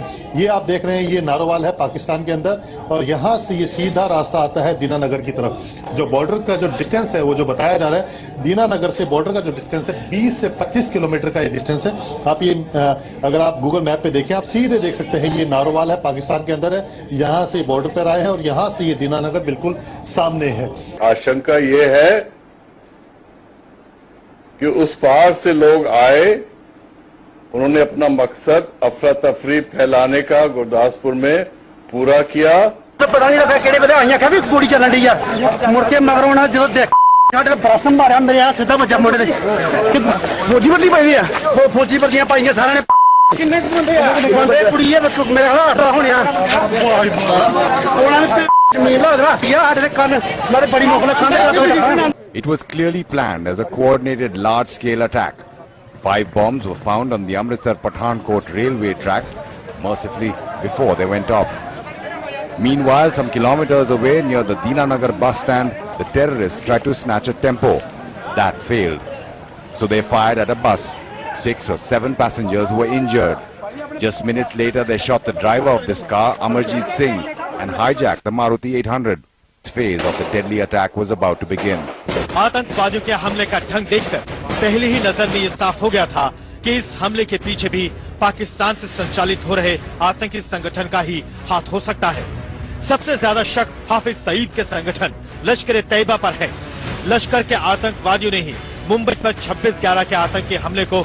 जी, रुचिका, आपने देखा कि जो इंडियन मीडिया है वो बगैर किसी सबूत के, अभी तक उन्होंने कोई सबूत नहीं किया, लेकिन वो इसको नारोवाल से और पाकिस्तान और इस पाकिस्तानी फौज के साथ जो है वो कनेक्ट कर रहे हैं। हालांकि अभी तक कोई ऐसा सबूत नहीं है, जैसे कि आपने कहा कोई ऐसा सबूत भी नहीं है, लेकिन ये जो ट्रेंड है ये हम दोनों को, जनरल साहब, आप क्या समझते हैं कि ये टेंशन जो है ये हमें कहां तक ले जा सकती है? देखिए, पाकिस्तान ने बारहा इस किस्म की कोशिश की है कि हालात इस फिगर पे ना चलें, और अब मैं अपने वज़ीर आज़म को इस पर क्रेडिट देना चाहता हूं कि अवामी जज्बात के खिलाफ भी उन्होंने कई दफ़ा ऐसे कदम उठाए हैं जो हिंदुस्तान के साथ बेहतरी, ताल्लुकात की बेहतरी तरफ जाते हैं। हालांकि अवामी जज्बात उसके खिलाफ थे। यह मैं एक और चीज़ भी कहना चाहता हूँ कि हिंदुस्तान को चाहिए कि अपनी इंटेलिजेंस सर्विसेज को मेरे ख्याल में बेहतर करना चाहिए उनको, क्योंकि इस किस्म के भोंडे फास्ट फ्लैग ऑपरेशन, अब वो कोई उनको nobody is going to buy that. एक तो ये हमें बड़ा क्लियर होना चाहिए। नंबर 2, हमें ये बड़ा क्लियर होना चाहिए कि ISI is a intelligence service जो सारी दुनिया में जिसकी एक रिस्पेक्ट है। उन्होंने अपना एक काम किया है, उस काम की वजह से रिस्पेक्ट है, और काम उन्होंने हिंदुस्तान को डिस्टेबलाइज करने के लिए नहीं किया। काम उन्होंने जो किया है अफगानिस्तान के हवाले से सारी दुनिया उसको तस्लीम करती है, और मैं समझता हूँ we are very proud of the fact. अब यहां से लेकर आगे चलने के लिए अपने इंडियन मीडिया की हालत देखिए, मुझे आप बात कर जी, रुचिका को बात कर, रुचिका क्या कह रहे हैं आप? पता नहीं किस प्राइड की बात कर रहे हैं और दुनिया में कौन तारीफ कर रहा है, बट कैरी ऑन। जो अगर आप जब उसको बुरा कहेंगे तो मैं उसको अपने लिए तारीफ समझता हूँ। Ruchika please carry on. आपने भी अपना आप जब वो आईएसआई को इतना आईएसआई के लिए इतना हाई ग्रेड करेंगी तो मैं उसको अपनी तारीफ समझता हूँ, मैं उसको तारीफ समझता हूँ मैं। लेकिन हैविंग सेड दैट, मेरा अपना ख्याल ये है कि हिंदुस्तान को लोगों को मिल के अपने मोदी साहब का और बाकी लोगों को अपना माइंड सेट अभी तब्दील करने की ज़रूरत है, क्योंकि अभी वो स्टेज से हम गुजर गए हैं कि जब Pakistan could be browbeaten into accepting Indian hegemony, एक ये बड़ा हमें क्लियर होना चाहिए। नंबर 2, दुनिया को भी क्लियर है, हिंदुस्तान को भी क्लियर होना चाहिए कि हम साइज में छोटे हैं, हमारे अपने भी मसाइल हैं, इसके बावजूद हम एक ऐसी कौम है जो कभी किसी के जेर नगी नहीं रह सकते, हमारे लिए ये पॉसिबल नहीं है और मुझसे आगे निकल गए हुए हैं। हिंदुस्तान को इस चीज को समझना चाहिए। अच्छा रुचिका, आप भी इस बात पे एग्री करेंगे, यहां पर एक ओपिनियन है कि जो नरेंद्र मोदी हैं वो एक एंटी पाकिस्तान एजेंडा रखते हैं और उनका वोट बैंक है जो एंटी पाकिस्तान की बेस पर उनको वोट मिलता है, और वो मुमकिन है कि इस टेंशन को आगे ले जाके कोई बड़ा इवेंट इस खित्ते में नजर आए। अंजुम, अगर उन्होंने अपने एंटी पाकिस्तान एजेंडा को नरिश करना होता तो क्या वो अपनी ओथ पे नवाज शरीफ साहब को दावत देते सबसे पहले? क्या वो काठमांडू में उनके साथ जो मीडिया में खबरें आ रही थी कि दोनों के दरमियान बड़ी कोल्ड वेव चल रही है, दोनों एक दूसरे के साथ सिविलाइज्ड तरीके से बात नहीं कर रहे, क्या ऑफ द रिकॉर्ड जो बड़ा वार्म था उनका लंच हुआ धूली खेल में वो करते? क्या उल्फा में अपनी तरफ से यूनिलेटरली इनवाइट करते डिस्कशन के लिए शंघाई कोऑपरेशन ऑर्गेनाइजेशन की साइडलाइंस पर? ये चीजें अंजुम, आप एक बहुत सीनियर जर्नलिस्ट हैं और जितने आपके साथ लोग बैठे हैं सब मुझसे उम्र में, एक्सपीरियंस में, समझ में बड़े होंगे। आप सबको ये चीज पता होनी चाहिए, मेरे कहने की जरूरत नहीं है कि जब आप एक ऑफिस को हासिल करने की कोशिश में होते हैं, कैंपेनिंग के प्रोसेस में होते हैं, वोट मांगने के प्रोसेस में होते हैं, तो आपकी जबान और होती है। जब आप उस मकाम को हासिल कर लेते हैं, आपके साथ आपको सिर्फ वो कुर्सी नहीं मिलती, उस कुर्सी के साथ आपको एक रिस्पॉन्सिबिलिटी भी मिलती है और आपको उस रिस्पॉन्सिबिलिटी को बड़ी मैच्योरिटी से अदा करना होता है। तो फिर आपके व्यूज चाहे ना बदले, लेकिन आपका व्यू पॉइंट जो है वो जरूर बदल जाएगा, आपके वर्ड्स बदल जाएंगे, आपकी पब्लिक स्टेटमेंट्स बदल जाएंगी, और फिर आप इस किस्म की नैरो सोच रखने वाली कॉन्स्टिट्यूएंसी को ही सिर्फ केटर नहीं करेंगे। देखिए, वोट मांगने वाला बीजेपी का कैंडिडेट नरेंद्र मोदी था, लेकिन प्राइम मिनिस्टर वो पूरे मुल्क का है, प्राइम मिनिस्टर वो बीजेपी का नहीं है। मुझे अगर उनको वोट नहीं देना या देना ये मेरा जाती मामला है, लेकिन अगर मुझे प्राइम मिनिस्टर ऑफिस से कोई रिक्वेस्ट करनी है तो वो कांग्रेस का हो, बीजेपी का हो, किसी पार्टी का हो, तो मेरे लिए तो वही शख्स है ना जी। ओरिया मकबूल, जैसा कि रुचिका कह रही हैं कि नरेंद्र मोदी ने पहल की थी उफा में और ऑफर की थी मियां नवाज शरीफ को, और मियां नवाज शरीफ को जो है वो दावत दी थी, बातचीत की और उनके पास उनसे मिलने की ख्वाहिश की थी। देखिए, पहली बात तो यह है, ये बातें हैं इंटरनेशनल सेलेबल पॉइंट के लिए कि आप दुनिया में क्या बेच रहे हैं। एक होती है ग्राउंड रियलिटी। मैं छोटी सी बात आपके सामने पेश करता हूं। पाकिस्तान के फॉरेन मिशन के एक डिप्टी हाई कमिश्नर जो थे वो मुझे रिसीव करने आ रहे थे, मुझसे जूनियर थे। वो उन्होंने कहा कि मसला तो यह है कि एक नॉर्मल कोर्स होता है कि एक साल के लिए हमें एक कार्ड इशू किया जाता है कि आप जो है लाउंजेस के अंदर जा सकते हैं अपने गेस्ट को रिसीव करने के लिए, कि जो पाकिस्तान का हाई प्रोफाइल होता है, मतलब मैं इस वक्त हाई प्रोफाइल गेस्ट था उनका, ठीक है। हालत यह को कहते हैं हमें इंडिविजुअल लेवल पे अब कर दिया गया है कि आप हमें बंदा बताएं रिसीव करने के लिए, जाने के लिए। ये तो है ग्राउंड रियलिटी ऑफ टेंशन, जो कि डिप्लोमेटिक मिशन को आता है, जो दुनिया में एट वॉर सिचुएशन के अंदर बहुत कम हासिल होती है। ये है ग्राउंड रियलिटी इन इंडिया। ये जो मैंने अभी 4 दिन पहले ऑब्जर्व किया है कि इतनी टेंशन थी कि वो बेचारे रुके, और रुक के आके उन्होंने वहां पर जो इंटीरियर मिनिस्ट्री का इनका जो जगह थी वहां पर जाके फिर दोबारा एक एप्लीकेशन दी कि कल हमारे एक और गेस्ट आने वाले हैं, हमने उनको जाके एयरपोर्ट पे रिसीव करना है। ये है वो टेंशन जो कि बेचारे डिप्लोमेट्स नहीं बता सकते, मैं बता रहा हूं, ठीक। अब आप उफा में बैठ के बात करें, दुनिया में आप बयान दें, सब कुछ करें, ये बिल्कुल और चीज है। ग्राउंड रियलिटी ये है कि आज से 7 साल पहले मैं वहां पर गया था और मैं उस वक्त कटास राज पे काम कर रहा था। एल.के. अडवाणी साहब का मैं साथी तौर पे गेस्ट था। उन्होंने तमाम मंदिरों में इलाकों में आया था, बनारस से लेके सारनाथ से खजुराहो से लेके अजंता अलोरा तक, और जहां के जनरल पब्लिक के सामने उस वक्त इतनी टेंशन नहीं थी, लेकिन उसके बावजूद भी मैंने आपको बताया है कि पाकिस्तान का नाम मीडिया ने एक राक्षस के तौर पे एस्टैब्लिश किया हुआ था, और उसमें राक्षस सबसे बड़ा आईएसआई था। इस वक्त तो डिप्लोमेटिक लेवल पे नहीं था, इस वक्त तो उनकी जो हमारा जो डिप्लोमेटिक मिशन है वो भी खौफजदा था। और हमारे पास क्योंकि टाइम कम है। अच्छा, मुझे जो जलील साहब, जरा ये जो पूरी सूरत हाल है इसमें आपको क्या नजर आ रहा है कि आइंदा जो है ये टेंशन कहां तक जा सकती है और हम क्या कर सकते हैं इसमें, इस टेंशन को कम करने में? देखिए, टेंशन जा कहां तक सकती है? टेंशन लेकिन अल्टीमेटली जो है हमारे ताल्लुकात इसका तो बिगड़ सकते हैं कि हम एक दूसरे से बात ना करें, इस हद तक भी बिगड़ सकते हैं कि हम एक लो की और लो स्केल जो है ना वो आपस में स्कर्मिशें शुरू हो जाएं। आई टू आई हम बैठे हुए हैं काफ़ी सारे इलाके में, तो ये दोनों हुकूमतों के लिए और दोनों जो है उनकी पॉलिसी मेकर्स के लिए बहुत इंपॉर्टेंट है ये चीज़ समझना कि इस हालत का किसी को फ़ायदा नहीं होगा और नुकसान होने का जो एहतमाल है वो बहुत ज्यादा है। जी अच्छा रुचिका, आप क्या समझती हैं कि ये टेंशन जो है ये क्या शक्ल अख्तियार कर सकती है और इसमें हम बेहतरी के लिए हमें क्या करना चाहिए? It's the last minute. सबसे पहले तो जो आपकी टॉक्स हैं वो कॉल ऑफ हो सकती हैं, जैसे पिछले साल हुआ था। सबसे पहले वो होगा। आप देखें पंजाब में कल ये दीनानगर में हादसा हुआ और पंजाब के चीफ मिनिस्टर सरदार प्रकाश सिंह बादल की और आपके जो हाई कमिश्नर है अब्दुल बासित साहब, उनकी मुलाकात कल चंडीगढ़ में शेड्यूल्ड थी पहले से ही, और कल ये वाकया हुआ और वो मुलाकात कॉल ऑफ हो गई immediately. Within hours of that incident Punjab government issued a statement that they are withdrawing this invitation extended to high commissioner Abdul Basit. तो सबसे पहले तो ये होगा। और फिर दूसरा ये है कि आप इंटरनेशनल फोरम में जाएंगे, एक दूसरे की शिकायतें लगाएंगे और आप चाइना की मदद लेकर सिक्योरिटी काउंसिल में हमारे इंडिया के खिलाफ बयान दिलवाएंगे, तो इससे तल्खियां बढ़ेंगी और कुछ नहीं होगा। क्रिकेट के ऊपर वैसे ही कमेंट आप आने शुरू हो गए हैं, जो हमारी क्रिकेट सीरीज यूएई में होनी थी वो भी मुझे लगता है कि अगर ये खुदा ना खास्ता गुरदासपुर इंसिडेंट में पाकिस्तान की कॉम्प्लिसिटी प्रूव हो गई तो वो भी इसकी कुर्बानी चल जाएगा।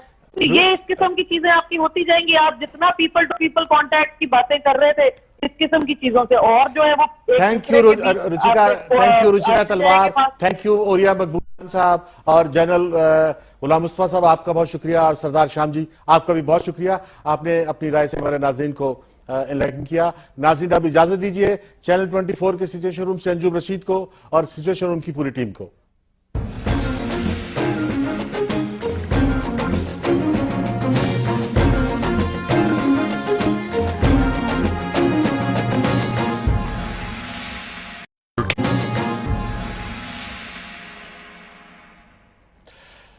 चैनल 24 के सिचुएशन रूम में नाज़रीन आपको वेलकम कहते हैं। गुज़श्ता रोज मंडे को सोमवार को भारत के शहर गुरदासपुर के एक इलाके में दहशतगर्दी का एक वाकया हुआ जिसमें 10 अफराद हलाक हो गए और तीनों दहशतगर्द भी उसमें हलाक हो गए। और ये जो जहां पे वाकया हुआ है ये पाकिस्तान के बॉर्डर के बहुत नजदीक है। वैसे तो पाकिस्तान और हिंदुस्तान के दरमियान पहले से एक तनाव की कैफियत थी, लेकिन इस वाकये के बाद इंडियन मीडिया ने पाकिस्तान को इस दहशतगर्दी में मुलव्वस करना शुरू कर दिया है, जो कि एक खतरनाक बात इस तरह से है कि दोनों ममालिक के दरमियान जो तनाव की कैफियत है वो कोई खतरनाक शक्ल भी अख्तियार कर सकती है। और ये तनाव जो है ये ना तो पाकिस्तान के फायदे में है और ना जो है ये हिंदुस्तान के फायदे में है। इस पर बातचीत के लिए आज हमारे साथ हैं रावलपिंडी से हमारे एक बड़े जाने पहचाने दानिश्वर ओरिया मकबूल जान साहब हैं, और लाहौर में हमारे साथ हैं पाकिस्तान गुरुद्वारा प्रबंधक कमेटी के प्रधान सरदार शाम सिंह साहब, और उनके साथ हैं जनरल गुलाम मुस्तफा साहब। जनरल गुलाम मुस्तफा जो हैं वो एक पॉलिटिकल एनालिस्ट हैं, और रुचिका तलवार एक इंडियन जर्नलिस्ट जो है वो थोड़ी देर में हमें दिल्ली से ज्वाइन करेंगी। तो मैं ओरिया मकबूल जान से शुरू करूंगा। ओरिया, आप कैसे देख रहे हैं इस हिंदुस्तानी मीडिया के रवैये को? देखिए ना, अभी सिर्फ 3 दिन हुए मैं दिल्ली और अमृतसर और के इलाकों से भी होके आया हूं। अच्छा, अजीबोगरीब किस्म की एक सूरत हाल है। आप हैरान होंगे कि आप पाकिस्तान में किसी भी जगह घूम लें, आपको शायद ही चंद लोग आपको मिलेंगे जिनको नाम पता होगा कि रॉ नाम की भी कोई चीज है। अभी हमने शायद थोड़ी अरसा हुआ रॉ का नाम जो है वो मीडिया में सुना है, जबकि आप किसी टैक्सी ड्राइवर से बात करें, आप किसी उसके अंदर जो साइकिल रिक्शा चलाने वाला है उससे बात करें, आप पाकिस्तान के बारे से बात करेंगे तो एक नाम उसकी जुबान पे जरूर होगा, वो आईएसआई है। और ये आईएसआई का नाम जो है लोगों को रटवाने में इंडियन मीडिया का बहुत बड़ा किरदार है, बहुत बड़ा किरदार, जिसका आप तस्वर नहीं कर सकते कि आपको अंदाजा नहीं है कि हर इवेंट के साथ साथ वो पाकिस्तान बाद में नाम लेते हैं, आईएसआई का नाम पहले लेते हैं कि आईएसआई ऐसी चीज है कि जो कर रही है। ये ऐसा हिस्ट्रिक सूरत हाल पैदा की हुई है वहां पर। और वो आप हैरान होंगे कि मैं वहां पर वो जब गया हूं, वहां पर वो जो उनका जो है गोल्डन टेम्पल में गया हूं, फिर मैं जलियांवाला बाग गया हूं, बाकी जगह जो सारे लोग आपस में बड़ी मोहब्बत से प्यार से जो है, आपकी जुबान जो कि पंजाबी एक हो तो आप बड़े आराम से एक दूसरे से गुफ्तगू कर लेते हैं। और वो समझते ये हैं कि इस वक्त ये जो मोदी सरकार वहां पर आई है, ये मोदी सरकार जो है ये पब्लिक सेंटिमेंट्स को रिप्रेजेंट नहीं करती, बल्कि ये बिल्कुल एक डिफरेंट किस्म की सूरत हाल पैदा कर रही है, वॉर हिस्टीरिया क्रिएट कर रही है। और मोदी सरकार का साथ देने में मीडिया बहुत आगे है उनके। अच्छा, नहीं, जो मीडिया है, आप समझते हैं कि मीडिया, हिंदुस्तान का मीडिया और अगर पाकिस्तान का मीडिया भी इसी तरह शुरू हो गया तो ये हम एक तनाव से एक आगे की सूरत हाल में जा सकते हैं जो कि बहुत खतरनाक होगी? जी, बहुत खतरनाक होगी। मैंने उनके मीडिया के कुछ लोगों देखा, मैं वहां पर वो जो कॉन्फ्रेंस, जो ईद मिलन पार्टी थी एम्बेसडर्स की जी थी, जिसमें हुर्रियत कॉन्फ्रेंस के लोग भी आए हुए थे, उसमें मैं बयान, वहां काफी सारे मुस्लिम कम्युनिटी के लोग वहां पर आए हुए थे और वो बड़े खौफ थे। और कश्मीरियों की मैंने पहली दफा ये बात, हैरान बात, जब उन्होंने बातें करते कहते कि हम कश्मीरी बड़े बात शर्मिंदा होते हैं कि हमारी वजह से दोनों मुल्कों के लोगों की जानें मुश्किल में पड़ी हुई हैं। एक हमारा मसला है और दोनों मुल्क जो अदाब का शिकार है, हमें किसी तौर पे इसको हल करना चाहिए। इंडियन मीडिया के कुछ लोगों से जो बहुत बड़ा आया हुआ था, उनसे बात करने कुछ, मैंने कहा एक जमाने में आपके यहाँ सेन वॉइसेस बड़ी कम, बहुत ज्यादा होती थी। मैंने सबसे ज्यादा आप गुफ्तगू करते होते थे ये जनाब ये जो अमन होना चाहिए, सबसे ज्यादा आप गुफ्तगू करते होते थे कि इस मुल्क में ये सरहदें जो हैं इनको खत्म करके हमें आपस में मिलना जुलना चाहिए। सबसे ज्यादा बात इंडियन मीडिया करते थे और आप हमारे बारे में ये इल्जाम लगाते थे कि हम लोगों को वॉर के ऊपर मजबूर करते हैं, जबकि अब बिल्कुल उलट हो चुका है। अब आप ऐसा लगता है कि आपने बंदूकें तान ली हैं और आपने खड़े होकर, और उसका वो जवाब नहीं दे पाते थे। वो कहते नहीं ऐसी बात नहीं, आपने फलां को नहीं पढ़ा, आपने फलां को नहीं पढ़ा। का ये फला जो है ये चंद लोग हैं, जबकि आपका पूरा इलेक्ट्रॉनिक मीडिया जो है वो ऐसे लगता है कि उन लोगों के हाथ में है।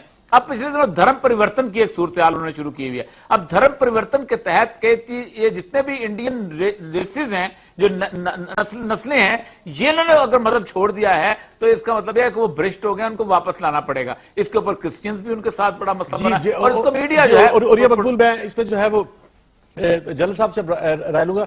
अच्छा जनरल साहब, आप कैसे देख रहे हैं कि पाकिस्तान और हिंदुस्तान के दरमियान जो तनाव की कैफियत है वो तो पहले से चल रही थी। ड्रोन का एक वाकया हुआ कि इंडियन ड्रोन जो है वो पाकिस्तानी इलाके की तस्वीरें ले रहा था कि पाकिस्तानी इलाके में गिराया गया। इससे पहले जो है वो आयरोज हिंदुस्तान की तरफ से फायरिंग के नतीजे में जो है पाकिस्तान में सिविलियन और हमारे फौजी जवान जो है वो हलाक हो रहे थे। लेकिन अब ये जो दहशतगर्दी का वाकया हुआ है और इसमें जिस तरह से इंडिया का मीडिया जो पाकिस्तान को मुलव्वस कर रहा है, इसमें आप क्या देखते हैं कि आगे एक टेंशन क्या शक्ल अख्तियार कर सकती है? देखिए, टेंशन अगर बढ़ेगी तो शक्ल तो इंतहाई खतरनाक हो सकती है और ये मेरा ख्याल है पाकिस्तान से बेहतर शायद कोई ना जानता हो और हिंदुस्तान के लोगों को ये बात समझनी चाहिए। मीडिया चाहे वो हिंदुस्तान का है चाहे वो पाकिस्तान का है, वो अपने हालात से बाहर या हालात से अलग बात नहीं कर सकता। और ख़ास तौर पे हिंदुस्तान की मीडिया को मैं क्रेडिट देना चाहता हूँ कि वो अपनी कौमी वज़ा करदा पॉलिसी को आगे बढ़ाने में बहुत मेजर रोल प्ले करती है। चाहे वो आप उनकी पार्लियामेंट पे हमले को देख लें, चाहे वो बॉम्बे अटैक्स को देख लें, चाहे अब इसको देख लें, वो यकज़बान होकर और पहले दिन से जैसे पहले से तय हो सारा कुछ वो शुरू कर देते हैं काम ये। और ये गुरदासपुर में ये जो हालिया वाक़या हुआ, ये मैं समझता हूँ इंतहाई मज़ाक़ खेज़ सूरत हाल पैदा हो गई है इस वक्त कि हिंदुस्तान में हर शख्स जो है वो जो तो मुर्दी साहब की लाइन टो कर रहा है वो पाकिस्तान को ब्लेम किया जा रहा है। हिंदुस्तान के अंदर से वो आवाज़ें उठ रही हैं कि भाई ये अगर आप जिस तरीके से सारी स्टोरी को बयान किया जा रहा है, स्टोरी को तो बेहतर कर लिया जाए। इंटेलिजेंस बेस्ड अगर इस किस्म के जो फास्ट फ्लैग ऑपरेशन किए जाते हैं तो उनमें कम से कम कोई फिनेस भी आ जाए ताकि कम से कम हिंदुस्तान के अपने लोग इस बात को तस्लीम कर लें। हिंदुस्तान की बहुत से बड़ी पॉपुलेशन वो भी इस बात को तस्लीम नहीं करती, लेकिन हिंदुस्तान की कौमी सतह पर एक पॉलिसी है और वो पाकिस्तान के खिलाफ है। वो आज की नहीं है, उनमें सिर्फ जो है तवार बदलते रहते हैं, तरीक़ेकार बदलते रहते हैं। चाहे अगर वो कांग्रेस आ जाएगी तो वो एक सॉफ्ट लाइन अप्रोच करेगी, लेकिन मकसद उनका भी वही है। और जब मोदी साहब तशरीफ लाए हैं तो वो तो बड़ा डिक्लेयर्ड एंटी पाकिस्तान पॉलिसी लेकर आए हैं। अगर मोदी साहब ऐसी बात करें तो उसमें हमें हैरानी या परेशानी की जरूरत नहीं है, हमें इस बात को समझना चाहिए था। देखिए, हमारे प्राइम मिनिस्टर तशरीफ ले गए उसकी स्वेरिंग इन सेरेमनी पे, हमारे प्राइम मिनिस्टर के सामने एक चार्जशीट पेश कर दी नरेंद्र मोदी साहब के। फिर अब ये जो मुलाकात हुई है उफा में, वहां पे हमारा ख्याल था कि एक रस्मी मुलाकात है, तो रस्मी किस्म की बातचीत होगी। उन्होंने फिर मुंबई के हमारे जो हमला का था हमारे ऊपर चार्जशीट पेश कर दी। अभी ईद के मौके पर हमारे बॉर्डर फोर्सेस ने हिंदुस्तान से मिठाई लेने से इनकार कर दिया, लेकिन हमारे प्राइम मिनिस्टर साहब ने फिर भी उनको आम भेजे। आम के सिलसिले में ये हम पे इल्जाम लग गया। ये वो एक वाज़ह पॉलिसी के तहत काम कर रहे हैं। जब तक हम इस पॉलिसी को समझेंगे नहीं, जब तक हम उनके इस रवैये को समझेंगे नहीं और अपनी जो हमारी फॉरेन पॉलिसी है खासतौर से हिंदुस्तान के लिहाज से और बाकी इलाकों के लिहाज से तस्लीम नहीं देंगे, तो हमें ये याद रखना चाहिए कि हिंदुस्तान माफ नहीं करेगा। हिंदुस्तान का मसला इस वक्त बहुत बड़ा ये बना हुआ है कि अफगानिस्तान की सूरत हाल आहिस्ता आहिस्ता अल्हम्दुलिल्लाह पाकिस्तान की बेहतरीन हैंडलिंग की वजह से अब वो पाकिस्तान के मुवाफिक होती जा रही है। जो टॉक्स हो रही हैं तालिबान की अफगान हुकूमत की, वो पाकिस्तान के ज़ेर असर और ज़ेर साया हो रही हैं। उनमें अल्हम्दुलिल्लाह कामयाबी नज़र आ रही है। हिंदुस्तान के अंदर हिंदुस्तान ने जितना पैसा लगाया, इतनी एफर्ट लगाई अफगानिस्तान में, उसको फेल होती हुई नज़र आ रही है। दूसरी तरफ से अगर आप देखिए तो उसने हिंदुस्तान ने ईरान में बहुत बड़ी इन्वेस्टमेंट की है। और ईरान भी मैं ये समझता हूँ कि चूंकि वो सियासत को हमसे और हिंदुस्तान से बहुत बेहतर समझते हैं, इलाके की सियासत को, वो भी मुझे पूरी उम्मीद है कि वो भी इस चीज़ को समझेंगे। और ये भी एक हिंदुस्तान की बहुत बड़ी एक दर्द सर बनी हुई है। और पाकिस्तान की जिस वक्त हैसियत मरकजी होती जा रही है, हिंदुस्तान को ये कभी हजम नहीं होगा और हमें इसके मुताबिक। जनरल साहब हमारे साथ रुचिका तलवार दिल्ली से हमारे साथ हैं, जो हिंदुस्तान की एक सीनियर जर्नलिस्ट हैं और पाकिस्तान और हिंदुस्तान के रिलेशन पर वो लिखती भी हैं और डिप्लोमेटिक कॉरेस्पॉन्डेंट हैं वो जी टेलीविजन की। रुचिका तलवार, हम बात कर रहे हैं कि हिंदुस्तान में जो ये जो दहशतगर्दी का वाकया हुआ है, इसमें पाकिस्तान को ब्लेम किया जा रहा है। आप इस ब्लेम गेम को कैसे देख रही हैं? और जरा हमें आप भी बताएं कि इसमें पाकिस्तान को इन्वॉल्व कैसे किया जा रहा है?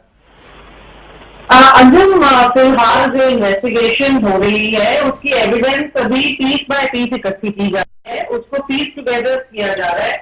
और जैसे ही कोई वो एक सॉलिड और एक वेल कनेक्टेड सूरत इख्तियार करेगी, इसके ऊपर एक गवर्नमेंट फिर अपना एनालिसिस करके उस पर स्टेटमेंट देगी। अभी तक कोई गवर्नमेंट की ऑफिशियल स्टेटमेंट नहीं आई है, लेकिन जो प्राइमरी सर्कमस्टांशियल और सब्सटेंटिव एविडेंस है, उन दोनों को अभी तक एनालाइज करने के बाद फिलहाल जो शक की सुई है वो पाकिस्तान की तरफ इशारा कर रही है। लेकिन मैं किसी किस्म का इररिस्पॉन्सिबल स्टेटमेंट नहीं देना चाहती, मैं नी जर्क रिएक्शन नहीं देना चाहती कि ये कह दूं कि ये पाकिस्तान ने ही किया है या पाकिस्तान ने करवाया है, आपका कोई स्टेट एक्टर था या आपका नॉन स्टेट एक्टर था, नहीं। लेकिन बहरहाल अभी तक जो सीसीटीवी फुटेज देखने को मिली है और जो जीपीएस डिवाइसेस बरामद हुई हैं, उनके कोऑर्डिनेट्स को जो देखा गया है, वो कोऑर्डिनेट्स अभी पाकिस्तान के शकरगढ़ की तरफ इशारा कर रहे हैं।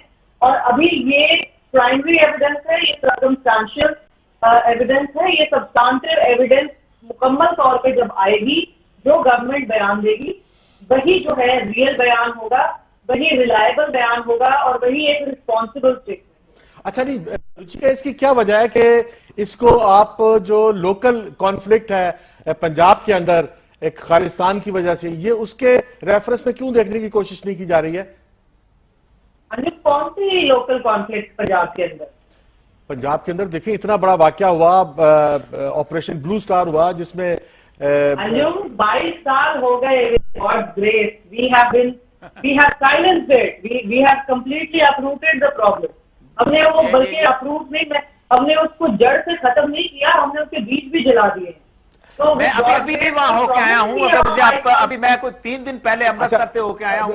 रुचिका, मुझे इजाजत दें, ओरिया मकबूल, मैं लोगों से जो ओरिया मकबूल बात कर रहे हैं, ओरिया मकबूल जान जी, मैं 3 दिन पहले अमृतसर से होके आया हूं और मैं बकायदा वहां पर लोगों से बातें की। जो दिल्ली से आए हुए लोग थे वो आज भी आपके 1984 के जख्म अपने हाथ लिए हुए हैं, इंदिरा गांधी के बाद जो उनके साथ बीती थी, और वो वहां पर जिसे कहते हैं यात्री के तौर पे आए हुए थे।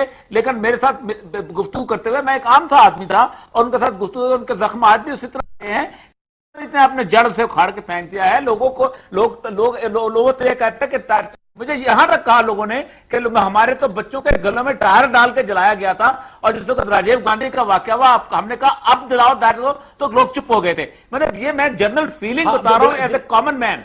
सर ये जो आप आपका जिक्र कर रहे हैं वो दिल्ली के 1984 की बात कर रहे हैं। Kindly don't confuse and conflate issues. Anjum ने मुझसे पंजाब की अनरेस्ट की बात की जो अर्ली 80s में पंजाब में थी, जिसको ऑपरेशन ब्लू स्टार और ऑपरेशन ब्लैक थंडर के वो बहुत रिलेट करती है पंजाब के साथ। कर रहे हैं वो दिल्ली के 84 के दंगे थे। वो आप जिन लोगों से मिले होंगे वो दिल्ली से वहां गए होंगे, किसी वजह से दरबार साहब गए होंगे, गोल्डन टेम्पल जिसे हम कहते हैं, आपको मिल गए होंगे सोशली चलते फिरते। तो दिल्ली की बात नहीं है, वो अमृतसर की बात नहीं है या पंजाब की। लेकिन रुचिका, आप क्या समझते हैं कि ये जो दिल्ली का वाकया हुआ था इसमें कितने सिख हलाक हुए थे? अंजुम कोई रफली फिगर जो रजिस्टर्ड फिगर है तकरीबन 3000 है, कुछ 2800 के आसपास 3000 राउंड फिगर करे तो अराउंड 3000 पीपल। ठीक है। अच्छा रुचिका और हम नाजरीन, हम यहाँ पर एक ब्रेक ले रहे हैं और थोड़ी देर बाद हम हाजिर हो रहे हैं। हमारे साथ रहिएगा, जाइएगा कहीं नहीं।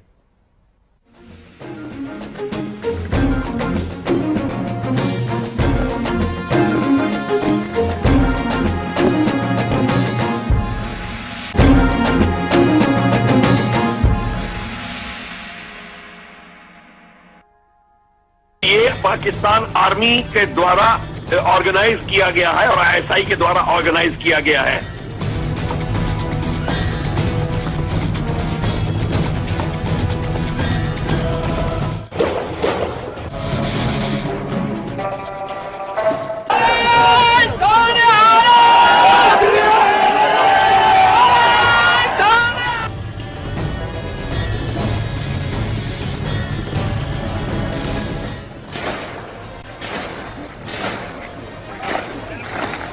वेलकम बैक नाज़रीन। चैनल 24 के सिचुएशन रूम में सरदार शाम सिंह जो पाकिस्तान गुरुद्वारा प्रबंधक कमेटी के प्रधान है, मैं उनसे सवाल करना चाह रहा हूं। सरदार जी, जो रुचिका ने बात की है कि जो 84 दिल्ली का है, क्या वो एक तो रुचिका कह रही है कि दिल्ली में सिर्फ 3000 लोग हलाक हुए थे, 3000 सिख कत्ल हुए थे जब इंदिरा गांधी जी का जो है वो वहां कत्ल हुआ। इंदिरा गांधी के कत्ल के बाद अच्छा, और ये कह रही है कि जो दिल्ली में कत्लेआम हुआ 3000 लोग ये कहती है वहां मरे, वो जो दिल्ली का जो कत्लेआम है उसका पंजाब के जो हालात है उसके साथ कोई ताल्लुक नहीं है। आप क्या समझते हैं कि दिल्ली का के वाकये का पंजाब के साथ क्या ताल्लुक है और वहां पे कितने लोग हलाक हुए थे?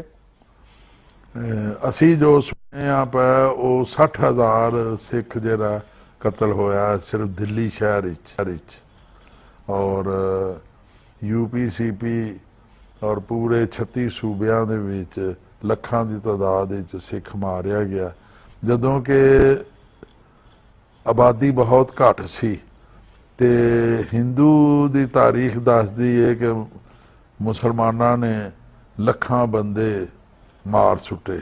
अज करोड़ां दी आबादी च सिखां नूं गलां च टायर पा पा के फौजी वर्दी वालियां नूं भी उन्होंने हलाक किया। ते लेकिन वो कहते ने कि जी चंद बंदे सन जिहड़े मारे गए ने, बाकी नहीं। हुणे वो बुलार दिल्ली तो बोल रहे सन ते दस रहे सन राह दा और दूसरे एजेंसियां दा नाम। मैं पंजाबी हाँ, बच्चे असी जो छोटे छोटे सा उदों दे सुनने आ राओ रौल रन्ना तिन्ने उजार दा बनना।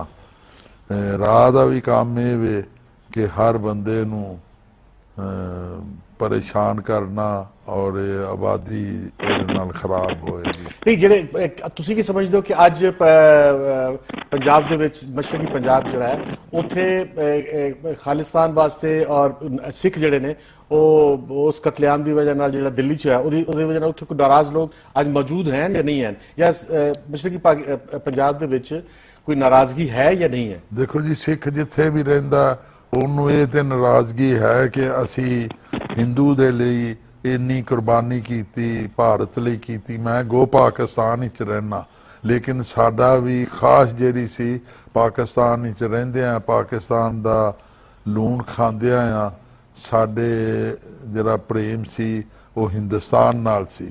लेकिन उन्होंने दरबार साहब दे उत्ते अटैक करके संत बाबा जरनैल सिंह भिंडरां वालियां नूं शहीद करके ਮੁਕਤੀ ਬਾਣੀ ਦੇ ਡਾਇਰੈਕਟਰ ਜਨਰਲ ਸ਼ਬੀਕ ਸਿੰਘ ਜਿਨ੍ਹਾਂ ਨੇ ਹਿੰਦੁਸਤਾਨ ਲਈ ਇੰਨੀ ਕੁਰਬਾਨੀ ਕੀਤੀ, ਉਹਨਾਂ ਨੂੰ ਉਹਨਾਂ ਨੇ ਸ਼ਹੀਦ ਕਰ ਦਿੱਤਾ ਔਰ ਉਹਨਾਂ ਦੀ ਲਾਸ਼ ਤੱਕ ਨਹੀਂ ਦਿੱਤੀ।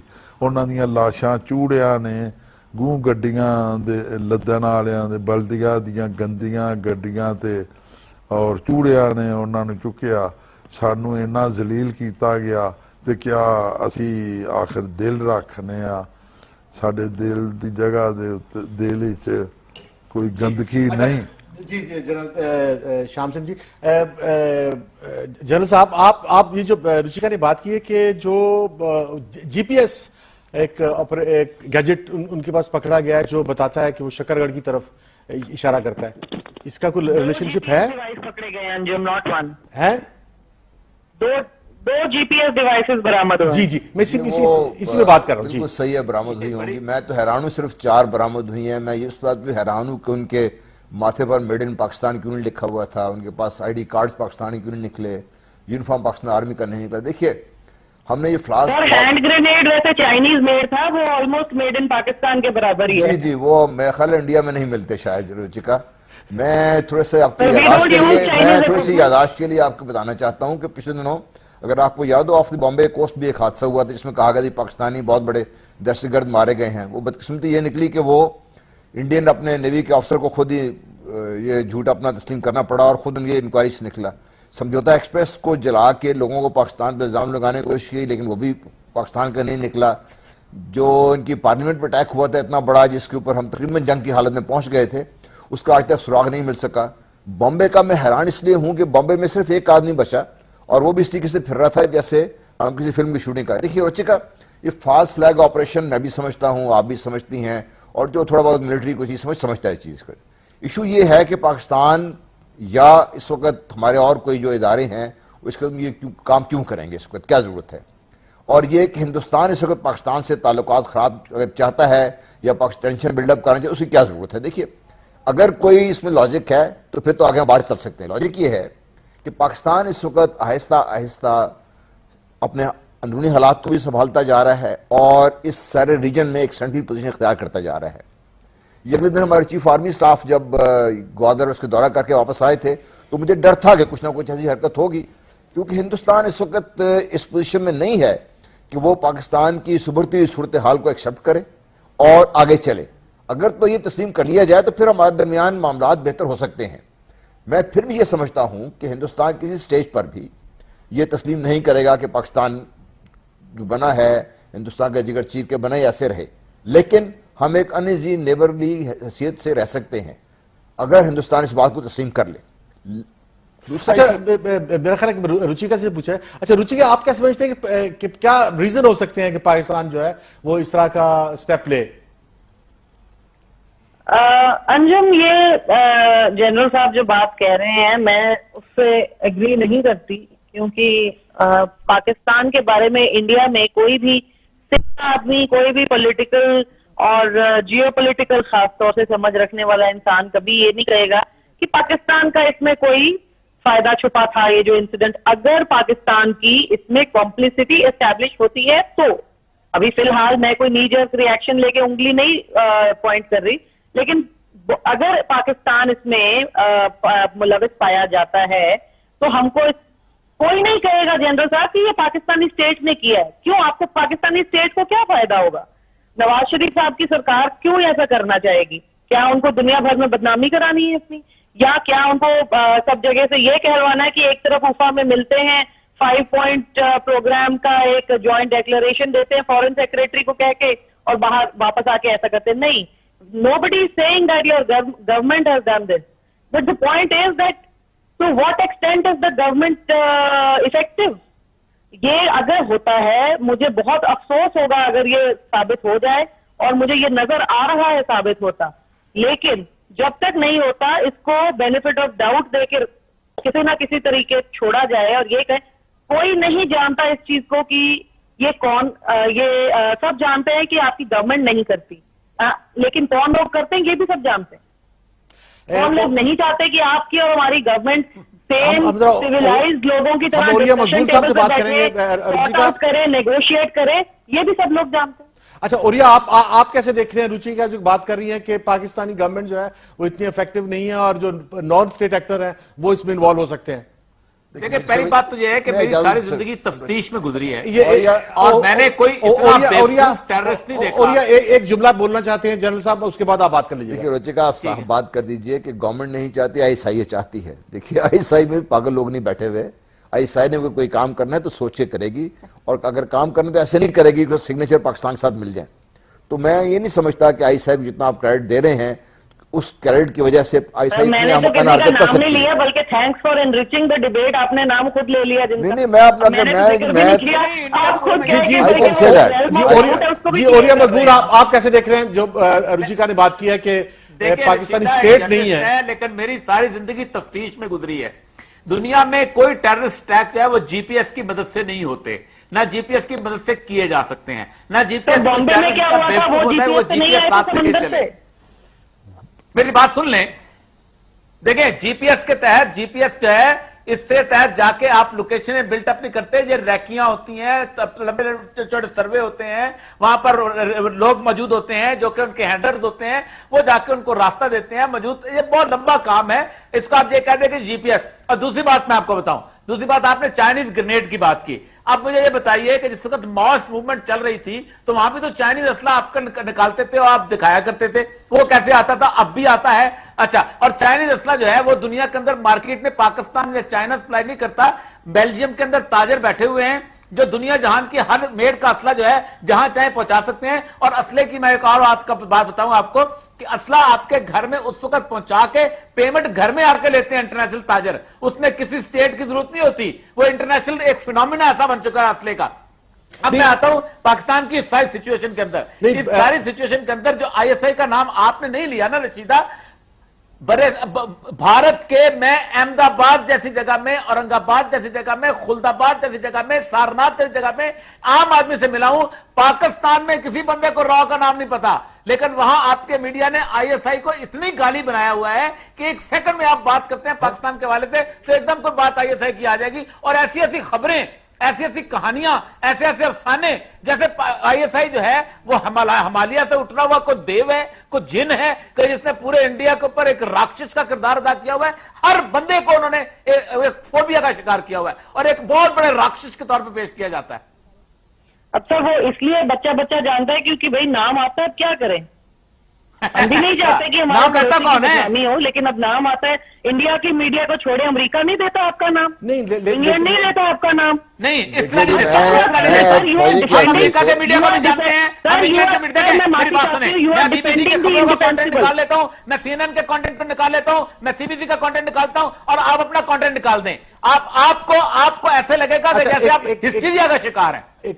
ओरिया, अभी हम वो इल्जाम दिखाना चाह रहे हैं जो इंडियन मीडिया में नशर हो रहे हैं पाकिस्तान के खिलाफ, और जो रुचिका जो बात कर रही है उससे थोड़ी सी मुख्तलिफ। जी प्रोड्यूसर साहब से मैं कहूंगा कि अगर वो शॉट है हमारे पास तो दिखा दिए जाए। दाखिल हो सकते हैं, जो शुरुआत में जानकारी मिल रही थी कि हीरा नगर के जरिए हो सकता है कि वो दीनानगर पहुंचे हों, को ये मैप दिखा रहा हूं, लेकिन जो नई जानकारी मिली है आईबी के हवाले से, ये जो आप देख रहे हैं पाकिस्तान के अंदर नारोवाल, यहां से बताया जा रहा है कि हो सकता है कि आतंकी सीधे दीनानगर में दाखिल हुए हों। ये आप देख रहे हैं, ये नारोवाल है पाकिस्तान के अंदर और यहां से ये सीधा रास्ता आता है दीनानगर की तरफ। जो बॉर्डर का जो डिस्टेंस है वो जो बताया जा रहा है, दीनानगर से बॉर्डर का जो डिस्टेंस है 20 से 25 किलोमीटर का ये डिस्टेंस है। आप ये अगर आप गूगल मैप पे देखें, आप सीधे देख सकते हैं ये नारोवाल है, पाकिस्तान के अंदर है, यहां से बॉर्डर पर आए हैं और यहां से ये दीनानगर बिल्कुल सामने है। आशंका ये है कि उस पार से लोग आए, उन्होंने अपना मकसद अफरा तफरी फैलाने का गुरदासपुर में पूरा किया। तो पता नहीं लगा केड़े वेले आईयां कि गोली चलन दी आ, मुड़ के मगरों ना जो देख साडे बरफन मारिया मेरे आ सीधा बच्चा मोड़े दे कि फौजी बदली पई है, वो फौजी वर्दियां पाईयां सारे ने। किन्ने बंदे आ, बंदे कुड़ी है बस मेरे हाल 18 होने आ। ਉਹਨਾਂ ਨੇ ਜ਼ਮੀਨ ਲਾ ਰੱਖੀ ਆ ਸਾਡੇ ਦੇ ਕੰਨ ਨਾਲੇ ਬੜੀ ਮੁਖਲਕ ਖਾਂਦੇ। It was clearly planned as a coordinated large-scale attack. 5 bombs were found on the Amritsar-Pathankot railway track, mercifully before they went off. Meanwhile, some kilometers away near the Deenanagar bus stand, the terrorists tried to snatch a tempo. That failed. So they fired at a bus. 6 or 7 passengers were injured. Just minutes later, they shot the driver of this car, Amarjeet Singh, and hijacked the Maruti 800. The phase of the deadly attack was about to begin. आतंकवादियों के हमले का ढंग देखकर पहली ही नजर में ये साफ हो गया था कि इस हमले के पीछे भी पाकिस्तान से संचालित हो रहे आतंकी संगठन का ही हाथ हो सकता है। सबसे ज्यादा शक हाफिज सईद के संगठन लश्कर-ए-तैयबा पर है। लश्कर के आतंकवादियों ने ही मुंबई पर 26/11 के आतंकी हमले को जी रुचिका, आपने देखा कि जो इंडियन मीडिया है वो बगैर किसी सबूत के, अभी तक उन्होंने कोई सबूत नहीं किया, लेकिन वो इसको नारोवाल से और पाकिस्तान और इस पाकिस्तानी फौज के साथ जो है वो कनेक्ट कर रहे हैं। हालांकि अभी तक कोई ऐसा सबूत नहीं है, और जैसे कि आपने कहा कोई ऐसा सबूत भी नहीं है, लेकिन ये जो ट्रेंड है ये हम दोनों को, जनरल साहब आप क्या समझते हैं कि ये टेंशन जो है ये हमें कहां तक ले जा सकती है? देखिए, पाकिस्तान ने बारहा इस किस्म की कोशिश की है कि हालात इस जगह पे ना चले, और मैं अपने वज़ीर-ए-आज़म को इसका क्रेडिट देना चाहता हूं कि अवामी जज्बात के खिलाफ भी उन्होंने कई दफ़ा ऐसे कदम उठाए हैं जो हिंदुस्तान के साथ बेहतरी, ताल्लुकात की बेहतरी तरफ जाते हैं। हालांकि अवामी जज्बात उसके खिलाफ थे। यह मैं एक और चीज़ भी कहना चाहता हूँ कि हिंदुस्तान को चाहिए कि अपनी इंटेलिजेंस सर्विसेज को मेरे ख्याल है बेहतर करना चाहिए उनको, क्योंकि इस किस्म के भोंडे फास्ट फ्लैग ऑपरेशन, अब वो कोई उनको nobody is going to buy that. एक तो ये हमें बड़ा क्लियर होना चाहिए। नंबर 2, हमें ये बड़ा क्लियर होना चाहिए कि ISI is a intelligence service जो सारी दुनिया में जिसकी एक रिस्पेक्ट है। उन्होंने अपना एक काम किया है, उस काम की वजह से रिस्पेक्ट है, और काम उन्होंने हिंदुस्तान को डिस्टेबलाइज करने के लिए नहीं किया। काम उन्होंने जो किया है अफगानिस्तान के हवाले से सारी दुनिया इसको तस्लीम करती है, और मैं समझता हूँ we are very proud of the fact. अब यहां से लेकर आगे चलने के लिए अब इंडियन मीडिया की हालत देखिए मुझे आप बात कर जी रुचिका को बात कर, रुचिका क्या कह रहे हैं आप? पता नहीं किस प्राइड की बात कर रहे हैं और दुनिया में कौन तारीफ कर रहा है, बट कैरी ऑन। अगर आप जब उसको बुरा कहेंगे तो मैं उसको अपने लिए तारीफ समझता हूँ। रुचिका प्लीज कैरी ऑन, आपने भी अपना आप जब वो ISI को इतना ISI के लिए इतना हाई ग्रेड करेंगी तो मैं उसको अपनी तारीफ समझता हूँ, मैं उसको तारीफ समझता हूँ मैं। लेकिन हैविंग सेड दैट, मेरा अपना ख्याल ये है कि हिंदुस्तान को लोगों को मिल के अपने मोदी साहब का और बाकी लोगों को अपना माइंड सेट अभी तब्दील करने की जरूरत है, क्योंकि अभी वो स्टेज से हम गुजर गए हैं कि जब Pakistan could be browbeaten into accepting Indian hegemony. एक ये बड़ा हमें क्लियर होना चाहिए। नंबर 2, दुनिया को भी क्लियर है, हिंदुस्तान को भी क्लियर होना चाहिए कि हम साइज में छोटे हैं, हमारे अपने भी मसाइल हैं, इसके बावजूद हम एक ऐसी कौम हैं जो कभी किसी के ज़ेरे नगी नहीं रह सकते। हमारे लिए ये पॉसिबल नहीं है, और मुझसे आगे निकल गए हुए हैं। हिंदुस्तान को इस चीज को समझना चाहिए।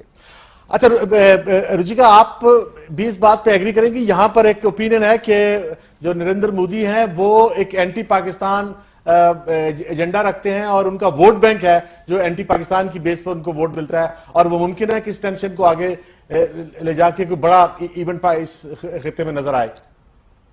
अंजुम, अगर उन्होंने अपने एंटी पाकिस्तान एजेंडा को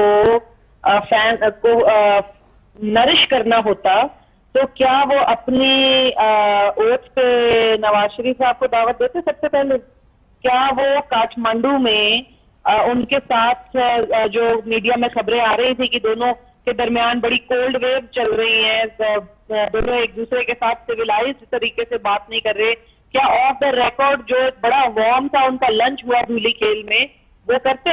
क्या उल्फा में अपनी तरफ से यूनिलेटरली इनवाइट करते डिस्कशन के लिए शंघाई कोऑपरेशन ऑर्गेनाइजेशन की साइडलाइंस पर?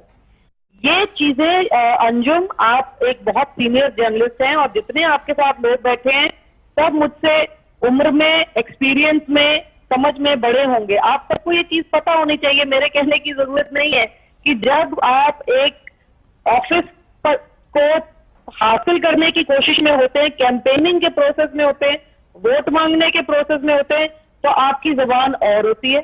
जब आप उस मकाम को हासिल कर लेते हैं, आपके साथ आपको सिर्फ वो कुर्सी नहीं मिलती, उस कुर्सी के साथ आपको एक रिस्पॉन्सिबिलिटी भी मिलती है, और आपको उस रिस्पॉन्सिबिलिटी को बड़ी मैच्योरिटी से अदा करना होता है। तो फिर आपके व्यूज चाहे ना बदले, लेकिन आपका व्यू पॉइंट जो है वो जरूर बदल जाएगा, आपके वर्ड्स बदल जाएंगे, आपकी पब्लिक स्टेटमेंट्स बदल जाएंगी, और फिर आप इस किस्म की नैरो सोच रखने वाली कॉन्स्टिट्यूएंसी को ही सिर्फ केटर नहीं करेंगे। देखिए, वोट मांगने वाला बीजेपी का कैंडिडेट नरेंद्र मोदी था, लेकिन प्राइम मिनिस्टर वो पूरे मुल्क का है, प्राइम मिनिस्टर वो बीजेपी का नहीं है। मुझे अगर उनको वोट नहीं देना या देना ये मेरा जाती मामला है, लेकिन अगर मुझे प्राइम मिनिस्टर ऑफिस से कोई रिक्वेस्ट करनी है तो वो कांग्रेस का हो, बीजेपी का हो, किसी पार्टी का हो, तो मेरे लिए तो वही शर्त है ना जी। ओरिया मकबूल, जैसा कि रुचिका कह रही हैं कि नरेंद्र मोदी ने पहल की थी उफा में और ऑफर की थी मियां नवाज शरीफ को, और मियां नवाज शरीफ को जो है दावत दी थी बातचीत की और उनके पास उनसे मिलने की ख्वाहिश की थी। देखिए, पहली बात तो ये बातें हैं इंटरनेशनल सेलेबल पॉइंट के लिए कि आप दुनिया में क्या बेच रहे हैं। एक होती है ग्राउंड रियलिटी। मैं छोटी सी बात आपके सामने पेश करता हूं। पाकिस्तान के फॉरेन मिशन के एक डिप्टी हाई कमिश्नर जो थे वो मुझे रिसीव करने आ रहे थे, मुझसे जूनियर थे। वो उन्होंने कहा कि मसला तो यह है कि एक नॉर्मल कोर्स होता है कि एक साल के लिए हमें एक कार्ड इशू किया जाता है कि आप जो है लाउंजेस के अंदर जा सकते हैं अपने गेस्ट को रिसीव करने के लिए, कि जो पाकिस्तान का हाई प्रोफाइल होता है, मतलब मैं इस वक्त हाई प्रोफाइल गेस्ट था उनका, ठीक है। हालत यह को कहते हैं हमें इंडिविजुअल लेवल पे अब कर दिया गया है कि आप हमें बंदा बताएं रिसीव करने के लिए जाने के लिए। ये तो है ग्राउंड रियलिटी ऑफ टेंशन जो कि डिप्लोमेटिक मिशन को आता है, जो दुनिया में एट वॉर सिचुएशन के अंदर बहुत कम हासिल होती है। ये है ग्राउंड रियलिटी इन इंडिया। ये जो मैंने अभी 4 दिन पहले ऑब्जर्व किया है कि इतनी टेंशन थी कि वो बेचारे रुके और रुक के आके उन्होंने वहां पर जो इंटीरियर मिनिस्ट्री का इनका जो जगह थी वहां पर जाके फिर दोबारा एक एप्लीकेशन दी कि कल हमारे एक और गेस्ट आने वाले हैं, हमने उनको जाके एयरपोर्ट पे रिसीव करना है। ये है वो टेंशन जो कि बेचारे डिप्लोमेट्स नहीं बता सकते, मैं बता रहा हूं, ठीक। अब आप उफा में बैठ के बात करें, दुनिया में आप बयान दें, सब कुछ करें, ये बिल्कुल और चीज है। ग्राउंड रियलिटी ये है कि आज से 7 साल पहले मैं वहां पर गया था और मैं उस वक्त कटास राज पे काम कर रहा था। एल.के. अडवाणी साहब का मैं साथी तौर पर गेस्ट था। उन्होंने तमाम मंदिरों में इलाकों में आया था, बनारस से लेके सारनाथ से खजुराहो से लेके अजंता अलोरा तक, और जहां के जनरल पब्लिक के सामने उस वक्त इतनी टेंशन नहीं थी, लेकिन उसके बावजूद भी मैंने आपको बताया है कि पाकिस्तान का नाम मीडिया ने एक राक्षस के तौर पे एस्टैब्लिश किया हुआ था, और उसमें राक्षस सबसे बड़ा आईएसआई था। इस वक्त तो डिप्लोमेटिक लेवल पे नहीं था, इस वक्त तो उनकी जो हमारा जो डिप्लोमेटिक मिशन है वो भी खौफजदा था। और ये हमारे पास क्योंकि टाइम कम है। अच्छा, मुझे जो जल साहब, जरा आप ये जो पूरी सूरत हाल है इसमें आपको क्या नजर आ रहा है कि आइंदा जो है ये टेंशन कहां तक जा सकती है और हम क्या कर सकते हैं इसमें, इस टेंशन को कम करने में? देखिए, टेंशन जा कहां तक सकती है? टेंशन कैन अल्टीमेटली जो है हमारे ताल्लुकात इसका तो बिगड़ सकते हैं कि हम एक दूसरे से बात ना करें। इस हद तक भी बिगड़ सकते हैं कि हम एक लो की और लो स्केल जो है ना वो आपस में स्कर्मिशें शुरू हो जाएं। आई टू आई हम बैठे हुए हैं काफ़ी सारे इलाके में, तो ये दोनों हुकूमतों के लिए और दोनों जो है उनके पॉलिसी मेकर्स के लिए बहुत इंपॉर्टेंट है ये चीज़ समझना कि इस हालत का किसी को फ़ायदा नहीं होगा और नुकसान होने का जो एहतमाल है वो बहुत ज्यादा है। जी। अच्छा रुचिका, आप क्या समझती हैं कि ये टेंशन जो है ये क्या शक्ल अख्तियार कर सकती है और इसमें हम बेहतरी के लिए हमें क्या करना चाहिए? It's the last minute. सबसे पहले तो जो आपकी टॉक्स है वो कॉल ऑफ हो सकती हैं, जैसे पिछले साल हुआ था। सबसे पहले वो होगा। आप देखें पंजाब में कल ये दीनानगर में हादसा हुआ और पंजाब के चीफ मिनिस्टर सरदार प्रकाश सिंह बादल की और आपके जो हाई कमिश्नर है अब्दुल बासित साहब, उनकी मुलाकात कल चंडीगढ़ में शेड्यूल्ड थी पहले से ही, और कल ये वाकया हुआ और वो मुलाकात कॉल ऑफ हो गई immediately. Within hours of that incident Punjab government issued a statement that they are withdrawing this invitation extended to high commissioner Abdul Basit. तो सबसे पहले तो ये होगा। और फिर दूसरा ये है कि आप इंटरनेशनल फोरम में जाएंगे, एक दूसरे की शिकायतें लगाएंगे और आप चाइना की मदद लेकर सिक्योरिटी काउंसिल में हमारे इंडिया के खिलाफ बयान दिलवाएंगे, तो इससे तल्खियां बढ़ेंगी और कुछ नहीं होगा। क्रिकेट के ऊपर वैसे ही कमेंट आप आने शुरू हो गए हैं, जो हमारी क्रिकेट सीरीज यूएई में होनी थी वो भी मुझे लगता है कि अगर ये खुदा ना खास्ता गुरदासपुर इंसिडेंट में पाकिस्तान की कॉम्प्लिसिटी प्रूव हो गई तो वो भी इसकी कुर्बानी चल जाएगा। तो ये इस किस्म की चीजें आपकी होती जाएंगी। आप जितना पीपल टू पीपल कांटेक्ट की बातें कर रहे थे इस किस्म की चीजों से, और जो है वो थैंक यू रुचिका तलवार, थैंक यू ओरिया मकबूल साहब और जनरल गुलाम मुस्तफा साहब, आपका बहुत शुक्रिया, और सरदार शाम जी आपका भी बहुत शुक्रिया, आपने अपनी राय से हमारे नाज़रीन को एनलाइटन किया। नाज़रीन अब इजाजत दीजिए चैनल 24 के सिचुएशन रूम से अंजुम रशीद को और सिचुएशन रूम की पूरी टीम को।